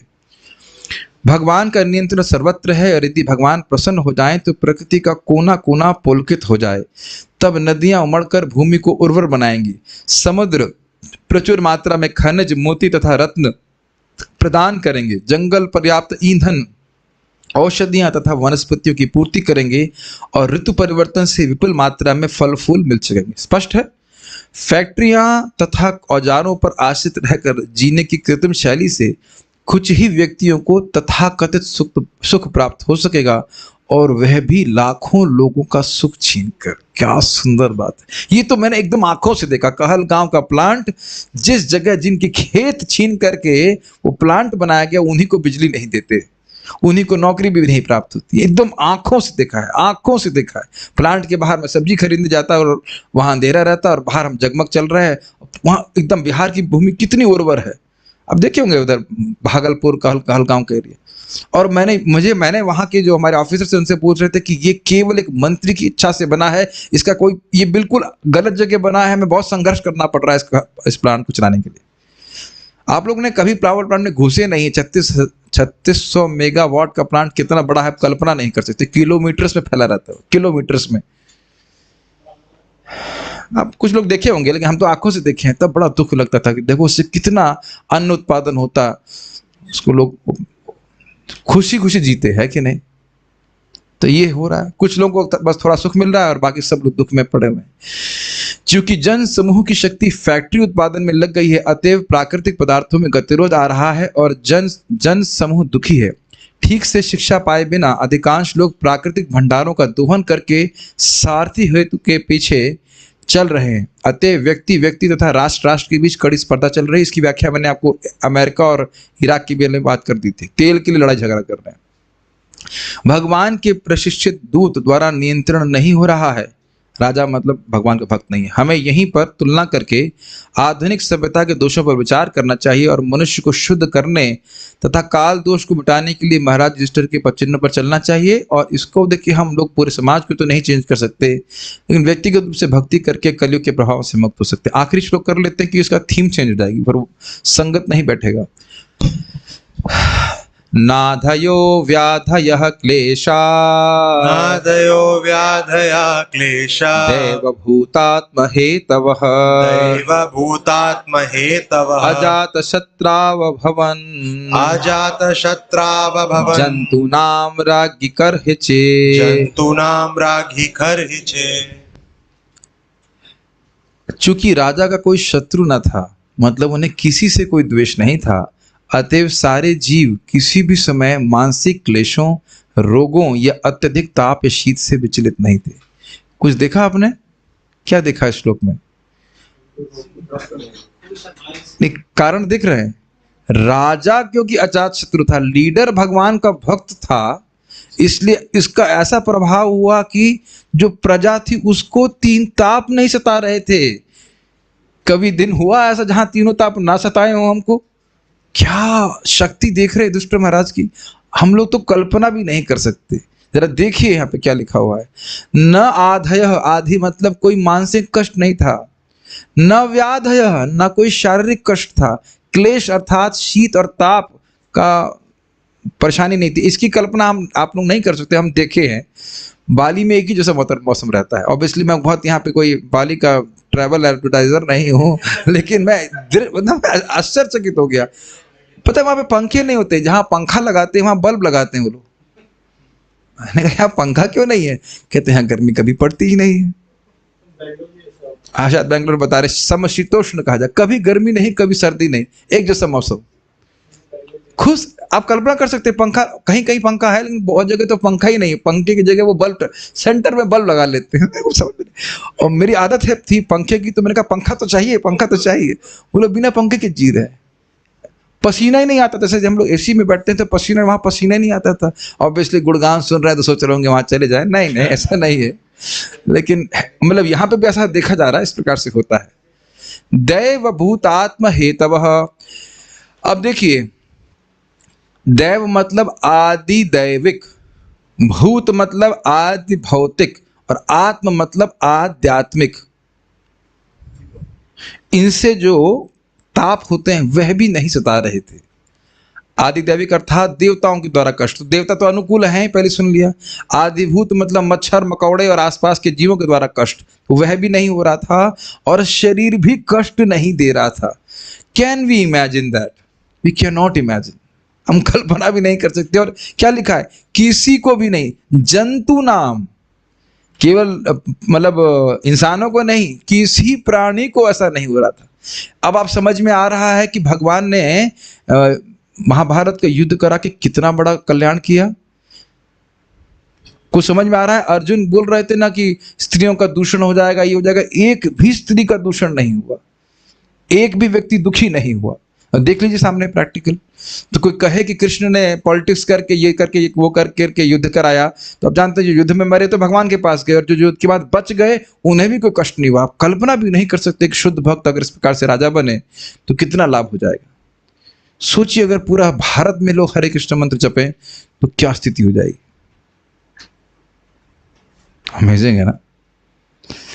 तो कह रहे हैं अजात शत्राव भवन। अजात शत्रु मतलब युधिष्ठिर महाराज इनको शत्रु ही नहीं था, अर्थात वो शुद्ध भक्त थे, सभी से प्रेम करते थे और सभी उनसे प्रेम करते थे, भगवान उनसे प्रेम करते थे। तो इसलिए जंतु नाम राज्ञ करहिचित, यानी कि जो राजा मतलब राज्ञ मतलब राज्य में अजात शत्रु या युधिष्ठिर महाराज इनको शत्रु नहीं था, उनके राज्य में किसी भी जंतु को करहिचित किसी प्रकार से ना मानसिक व्याधि, ना शारीरिक व्याधि, ना क्लेश, ना आदि दैविक, ना आदि भौतिक, ना आध्यात्मिक कोई कष्ट प्राप्त नहीं था। तो अब इसे समझ सकते हैं कि भगवान कृष्ण उनसे कितना प्रसन्न होंगे। अंदाज लगा सकते, समझ तो नहीं सकते। इसका भी अन्वय नहीं कर रहा हूं, छोड़ दे रहा हूं, रखा हुआ अन्वय पढ़ेंगे आप, मुझे पता है। लेकिन श्रीधरी, मानसिक कष्ट को आदि कहा जाता है और रोग इत्यादि को व्याधि कहा जाता है। और आप यहां देख रहे हैं कि भारत और अन्य सभी देशों में एक के बाद एक कष्ट आ रहा है। अभी तो कोरोना चल रहा था और अब डेंगू चाह गया वापस। कुछ दिन पहले डेंगू था, कुछ साल पहले, फिर आ गया। और फिर हम वो सोच रहे हैं कि हम ये वैक्सीन बना के इसको रोक लेंगे, सर फिर आ जाए कोई। बल्कि मैं तो ये आश्चर्य और उल्टा कर रहा हूं कि अब कोरोना किसी को क्यों नहीं हो रहा है। पूरा ओपन है और सब तो वैक्सीनेशन नहीं हो रहा है। क्वाइट, मैं भी सनक सनातन से डिस्कस कर रहा था, उसके लोग अलग अलग उत्तर दे सकते हैं, लेकिन हम तो सब बैठे हैं ना यहाँ पे आराम से। रघुपति प्रभु, पता नहीं आपका वैक्सीनेशन हो चुका है, हो गया ना? अभी नहीं हुआ तो जो भी हो, सभी का तो वैक्सीनेशन नहीं हुआ है। अब तो उसके अलग अलग एक्सप्लेनेशन दे सकते हैं, लेकिन देखिए भगवान की इच्छा थी तो कुछ बीमारी फैल रही थी, भगवान की इच्छा तो समाप्त। आप ही मुझे बता रहे थे ना कि प्लेग अपने आप ही बंद हुआ था, आपने बताया था मेरे को। आप ही बता रहे थे कि प्लेग शुरू हुआ था, फिर मैंने पूछा कि बंद कैसे हुआ, कहते हैं अपने आप ही बंद हुआ था। आप ही बता रहे थे, मुझे याद आ रहा है, पता नहीं मुझे कोई बता रहा था कि हमने कभी जब प्लेग हो रहा था तो शुरू कैसे हुआ। कारण तो बहुत सारे लोग बता सकते हैं, लेकिन उसके बाद बंद कैसे हुआ, हमारे सामर्थ्य में नहीं, भगवान कंट्रोल करते हैं, देवताओं के द्वारा, प्रकृति के द्वारा। वैसे इस पे एक बात भक्त लोग बड़ा मजाक में मजाक कहते हैं कि जब प्लेग फैला तो साइंटिस्ट सोचे कि बिल्लियों की वजह से हो रहा है। काफी इंटरेस्टिंग है। और सारी बिल्ली मार दी तो चूहे और बढ़ गए। ये स्थिति है साइंटिस्ट की। जो भी है, समझ नहीं पा रहे हैं भगवान के द्वारा कष्ट दिया जा रहा है। भगवान के द्वारा कष्ट मतलब प्रकृति के द्वारा। भगवान को कोई कष्ट नहीं देने की इच्छा होती है, लेकिन हम लोग भगवान के विरुद्ध चलते हैं तो प्रकृति दुख देती है। कृष्ण भूलिया जीव अनादिर बहिर्मुख अतएव मायादि सार संसार दुख। क्लियर है एकदम। ये इसे कहते हैं hitting the nail on the head. Krishna को भूल के जीव बहिर्मुख है, इसलिए माया दुख दे रही है। और आप क्या सीख रहे हैं यहाँ पे, क्यों दुख नहीं है? सभी अजित आश्रय हैं। राजा अजित भगवान कृष्ण के आश्रम में है और सारी प्रजा कृष्ण के आश्रम में, तो क्यों माया दुख देगी बताइए? कोई मतलब ही नहीं दुख देने का। और अपने ही जीवन में देखिए, कृष्ण कथा करते हैं, भक्ति करते हैं, प्रसाद खाते हैं। आप लोग, आपका सैलरी अन्य गृहस्थों से तो बहुत ही कम है ना, जो लाख लाख 1.5 लाख कमा रहे हैं, फिर भी आप देख रहे हैं भक्ति करने से सुखी है कि नहीं? और वही सैलरी में आप कहीं भक्ति करना छोड़ दें, देखो कितना दुख बढ़ जाएगा। आप, मैं खाली एग्जाम्पल दे रहा हूँ, आप लोग तो डिवोटी हो, है कि नहीं? आप ही के जैसे आपके अन्य लोग भी हैं जो पैसा कमा रहे हैं, आप सुख का अनुभव कर रहे हैं कि नहीं? सभी लोग कर रहे हैं कि नहीं? भगवान का आश्रय लेकर क्यों मिले? आपको नहीं लग रहा है? सॉरी मुकुंद प्रभु, जब कर रहे हैं, भक्ति कर रहे हैं, सुखी है कि नहीं? पैसा तो उतना ही कमा रहे हैं। किसी को नहीं समझ में आ रहा है ये बात? मैं तो बहुत दुखी लग रहा हूं हम लोग ना। हम तो पैसा नहीं कमा रहे हैं बिल्कुल, और करना मत तो बहुत दुखी है। कुछ भी सैलरी नहीं मिलती। एक व्यक्ति बोला, क्या आप लोगों को बिल्कुल सैलरी नहीं मिलती? मैंने कहा नहीं, कोई सैलरी नहीं मिलती। अरे इतना काम कैसे कर रहे हैं आप सब साहब? तो ये भगवान के आश्रम में रहेगा व्यक्ति सुखी रहता है। गर्मी अथवा ठंडी से होने वाले कष्ट को क्लेश कहते हैं। क्लेश शब्द थे। ये सब युधिष्ठिर के राज्य में किसी भी जीव को नहीं होते थे। किसी को दैहिक यानी आदि दैहिक, दैहिक मतलब आध्यात्मिक, दैविक मतलब आदि दैविक तथा भौतिक संताप भी नहीं होता था। सब लोग हर प्रकार से सुखी थे। तात्पर्य प्रभुपाद का, मनुष्यों के प्रति अहिंसक होना तथा दीन पशुओं का शत्रु हत्यारा बनना शैतानों का काम है। प्रभुपाद जी कहते हैं, कुछ लोग कहते हैं मानव सेवा माधव सेवा, इंसानों की सेवा ही कृष्ण की सेवा है, या दरिद्र नारायण सेवा। तो प्रभुपाद जी कहते हैं तुम इतने उदार हो कि तुमको सब नारायण दिख रहे हैं, तो why do you kill goat Narayan to feed दरिद्र नारायण? समझ में आया? आप क्या बोलेंगे, गोट क्या बोलते हैं, बकरी नारायण को काट करके दरिद्र नारायण को क्यों खिला रहे हैं? वो लोग पता है, वो लोग ऐसे दरिद्र नारायण सेवा में गरीबों को खिलाने के लिए मांस भी खिला देते हैं। हम तो सुने हैं, देखे नहीं, लेकिन भक्त लोग बता रहे थे कि वाकई बंगाल में ऐसा करते हैं। मांस काटेंगे और दरिद्र नारायण, और दरिद्र लक्ष्मी के पति को खिलाते हैं। ये भी एक अजीब सी बात है। दरिद्र बिल गेट्स। अब समझ में आया? दरिद्र बिल गेट्स, तो ऐसा हो सकता है बताइए? ये मूर्खता की पूर्ण बात है। इस युग में दीन पशुओं के प्रति शत्रुता दिखाई जाती है। फलतः बेचारे प्राणी सदैव चिंताकुल रहते हैं। इन दीन पशुओं की प्रतिक्रिया मानव समाज पर लादी जा रही है। अतः व्यक्ति रूप में, सामूहिक या राष्ट्रीय स्तर पर मनुष्यों के बीच सदैव शीत या गर्म युद्ध का तनाव बना रहता है। ये समझ में आया? पशुओं को खून गिरा रहे हैं और सोच रहे हैं कि हम शांति से रहेंगे, और अब देख रहे हैं किस प्रकार से आपस में युद्ध चल रहा है। आप कल्पना नहीं कर सकते किस प्रकार के केमिकल वॉरफेयर, पता नहीं क्या क्या लोग दिमाग लड़ा रहे हैं। और उसी को अगर भगवान की सेवा में लगाते तो बताइए कितने आश्चर्य की बात है ना, कि अमेरिका, और अगर सिंपल से देखो, अमेरिका था, इंग्लैंड था, सब कुछ हमेशा से है ना। और इस समय कितनी मानव क्या कहते हैं, मानव सभ्यता की शक्ति केवल अणु बम और बम बनाने में लगी जा रही है, परमाणु बम इत्यादि। अद्भुत है। महाराज युधिष्ठिर के काल में पृथक पृथक राष्ट्र न थे, भले ही भिन्न भिन्न अधीनस्थ राज्य थे। ये समझ में आया? महाराज युधिष्ठिर क्या कहते हैं, सम्राट थे, और उनके अंतर्गत जो भी थे वो उनके अधीनस्थ थे। ये बहुत महत्वपूर्ण बात है, ध्यान से सुनिएगा। जिस राजा को बोल दिया देखो वर्णाश्रम ये ऐसे चलना चाहिए, तो उसको वैसे करना पड़ेगा। वो चू नहीं कर सकता कि नहीं मेरे हिसाब से कुछ ऐसे चलेगा। इसे डेलीगेशन कहते हैं। भले ही राजा वहां पे राज्य नहीं कर रहे हैं, लेकिन जैसा बोला है वैसे करना पड़ेगा। तो सभी जगह वर्णाश्रम की व्यवस्था थी। तो बाद में फिर टूटते चले गए, तो इसलिए अलग अलग धर्म प्रकट हो गए। थोड़ा बात यहाँ पे आ रही तो बोल दे रहा हूँ, कई बार लोग कहते हैं अलग अलग धर्म क्यों है। धर्म तो देखिए एक ही है, वर्णाश्रम धर्म या सनातन धर्म, और उसी की स्थापना 5000 साल पहले सब जगह थी। उसके बाद क्योंकि राजा का आधिपत्य रहा नहीं, तो वो टूट टूट करके उसके अपभ्रंश होते चले गए, और बाकी सब जो है वो केवल कल्पना मात्र है, वो धर्म है नहीं वस्तुतः। सारा संसार एकता के सूत्र में बंधा हुआ था, और सर्वोच्च नेता युधिष्ठिर जैसा प्रशिक्षित राजा होने के कारण सारे निवासियों को चिंता, रोगों अथवा अत्यधिक ताप तथा शीत से मुक्त रखता था। मतलब भगवान की सेवा करते थे, अन्य को भी इस प्रकार की ट्रेनिंग देते थे। वे न केवल आर्थिक रूप से संपन्न थे, अपितु शरीर से स्वस्थ थे और अलौकिक शक्ति से अन्य जीवों के प्रति शत्रु भाव से तथा दैहिक एवं मानसिक क्लेशों से विचलित नहीं थे। वही बात है, कष्ट उनको प्राप्त नहीं थे। बांग्ला में कहावत है कि बुरा राजा राज्य को बिगाड़ देता है और बुरी गृहिणी परिवार को।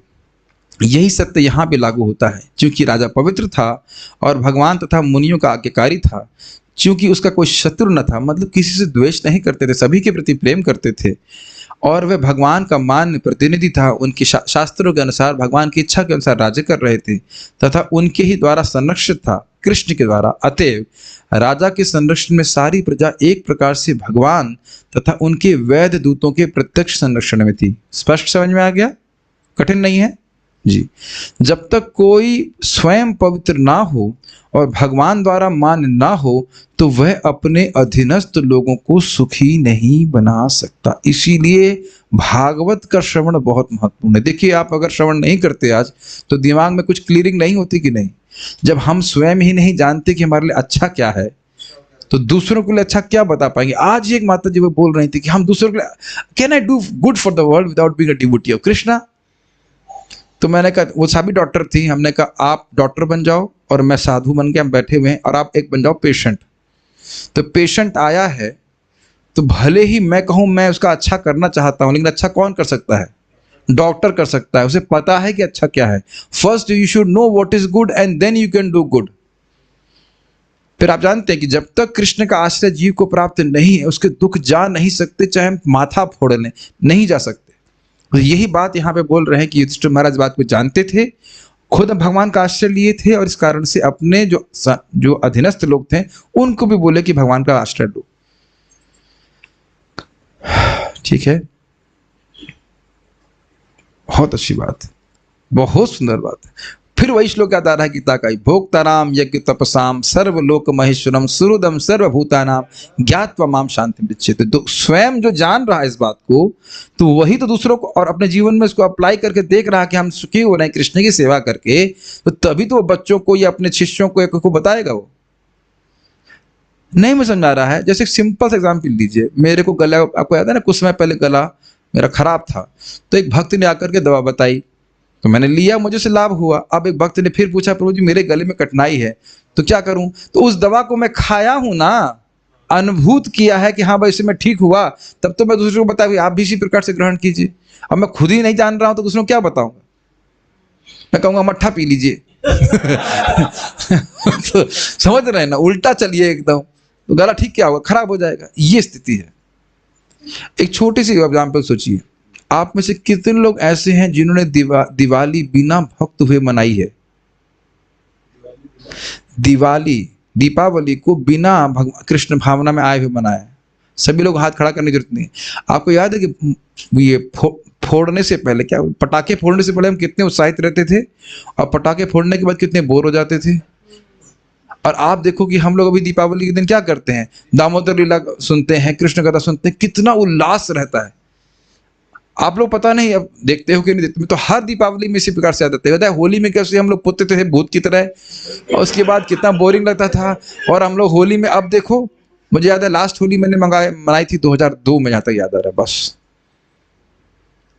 और अब देखो कितना उल्लास रहता है, कीर्तन होता है, और उसके बाद महाप्रभु के बारे में सुनते हैं, कितना उत्साह बढ़ रहा है। और ये बताइए कि रोज ये शाम की क्लास उत्सव नहीं लगती आप लोगों को?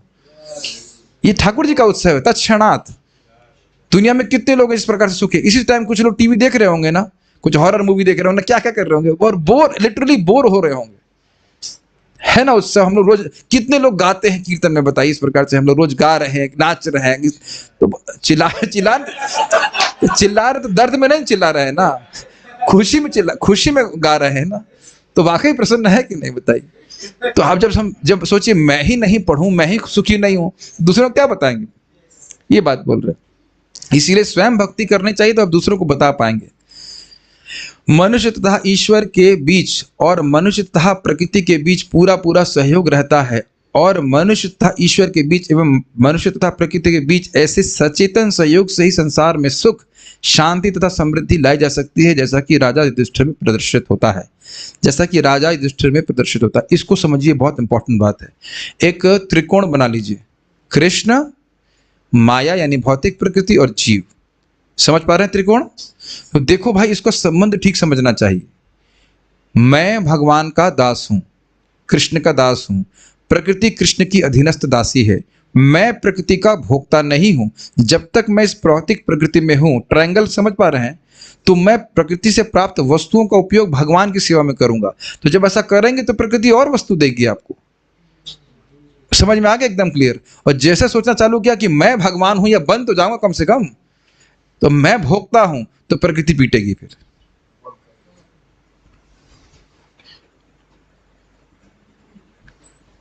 एक छोटा सा एग्जाम्पल, डीएम की सुरक्षा पुलिस करती है, पुलिस से घिरा रहता है। क्यों?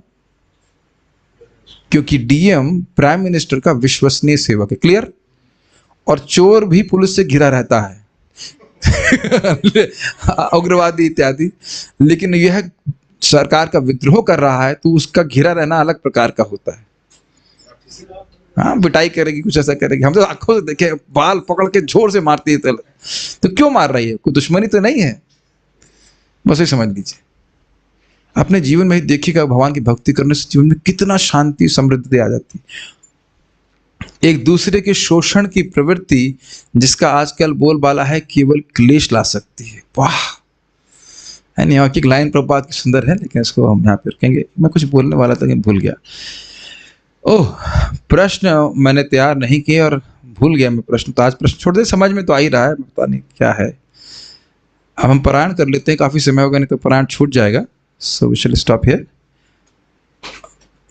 और एक एक श्लोक जैसे जैसे आप सीखते जा रहे हो, मैं समझता हूँ कि पारायण करने में आप लोग को अच्छा भी लगता होगा। तो भगवान को प्रसन्न करने के लिए हम पारायण करेंगे। चलिए, बच गए आप। ये क्लास के बाद बजा है, तो अब हम डिस्काउंट कर दे रहे हैं, 10% डिस्काउंट, तो 450 रुपये में हम मान जाएंगे। ठीक है, चलिए शुरू करते हैं। शौनक उवाच हत्वा स्वरिक्थ स्पृध आततायिनो युधिष्ठिरो धर्मभृतां वरिष्ठः सहानुजय प्रत्यवरुद्ध भोजना कथम प्रवृत्तः किमकारशी। तथा ये जब मैं बोल रहा हूं तो अर्थ याद आ रहा है कि भूल गए? नहीं याद आ रहा है? वेरी गुड, नहीं याद आ रहा तो अच्छी बात है। सुतवाच वंशं कुरोर्वंशदवाग्निर्हृतं संरोहयित्वा भवभावनो हरिः निवेशयित्वा निजराज्य ईश्वरो युधिष्ठिरं प्रीतमना बभूवः निशम्य भीष्मोक्तमथाच्युतोक्तं प्रवृत्त विज्ञान विदूत विभ्रमः शशास गामेन्द्र इवाजिताश्रयः परिधिपान्तम् अनुजानुवर्तितः कामं ववर्ष पर्जन्यः सर्वकामादुघामहि शिशुः स्म व्रजान् गावः पयसोधस्वतिर्मुदा। ये भी नहीं याद आ रहा है अर्थ? नद्यः समुद्रा गिरयः सवनस्पति विरुद्ध फलन्ति ओषधयः सर्वा कामन् अनुवृतुः तस्य वै नाधयो व्याधयः क्लेशा दैवभूतात्मवेतवः अजातशत्राव भवन् जन्तूनां राज्ञी कर्हिचित् उषित्वा हस्तिनपुरे मासान् कतिपयान् हरिः सुहृदं च विशोकाय स्वश्चु स्वसुश्च प्रियकामयः आमन्त्र चाभ्यनुज्ञातः परिष्वज्याभिवाद्यतम् आरुरोह रथं कैश्चित् परिष्वक्तोऽभिवादितः सुभद्रा द्रौपदी कुन्ती गान्धारी धृतराष्ट्र सुभद्रा द्रौपदी कुन्ती विराट तनया तथा गान्धारी धृतराष्ट्रश्च युत्सोर्गौतमो यमौ वृकोदरश्च धौम्यश्च स्त्रियो मत्स्य सुदादयः न सेहिरे विमुह्यन्तो विरहं शारङ्गधन्वनः सत्सङ्गान्मुक्ततुः सङ्गो हातुं नोत्सहिते बुधः कीर्त्यमानं यशो यस्य सकृदा कर्णरोचनं तस्मन्यस्तधियः पार्थः सहेरन्विरः कथं दर्शन स्पर्श संलाप शयानासन भोजनैः सर्वते निमिषैर् अक्षयस्तमनुद्रुतः चेतसः वीक्षन्तः स्नेह संबद्धा विचेलुस्तत्र तत्रः न्यरुन्धन् उद्गलद बाष्पम् औत्कण्ठ्या देवकी सुते निर्ययात् आगरान्नो भद्रम् इति स्यात् बान्धवः स्त्रियः मृदङ्गशङ्खभैर्यश्च वीणापणव गोमुखाः दुन्धुर्यानक घण्टाद्या नेदुर्दुन्धुभयस्तथा प्रासादशिखरारूढा कुरु नार्यो दिदृक्षया ववृषुः कुसुमय कृष्णं प्रेम विदीडास्मितेक्षणाः सितात्पत्रं जग्राह मुक्तदामा विभूषितं रत्नदण्डं गुडाकेशः प्रियः प्रियतमस्यः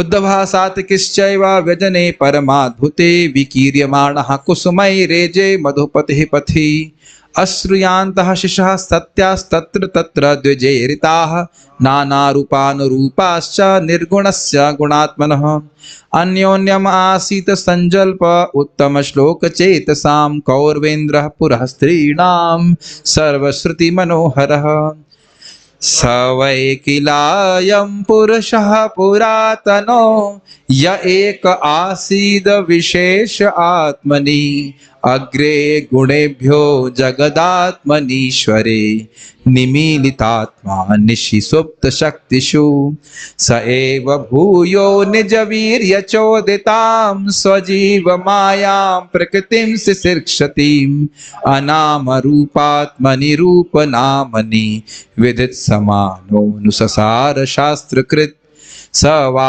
अयं यद पदमत्र सूरयो जितेन्द्रिया निर्जितमात्मरीश्वनः पश्यन्ति भक्त्युत्कलितात्मलात्मना नन्वेष सत्वं परिमार्ष्टुमर्हति स वा अयं सख्युअनुगीत सत्कथो वेदेषु गुह्येषु च गुह्यवादिभिः य एक ईशो जगदात्मलीलया सृजत्यवत् अत्ति न तत्र सज्जते यदा हि धर्मेण तमो धियो नृपा जीवन्ति तत्रैष हि सत्वतः किल धत्ते भगं सत्यव्रतं मतयां यशो भवाय रूपाणि दधद युगे युगे अहो अलम श्लाघ्यतमं यदोः कुलम् अहो अलम पुण्यतमं मधोर्वनं यदेश पुंसां ऋषभः श्रियः पति स्वजन्मना चंक्रमणेन चांचति। कितना गाने में अच्छा है।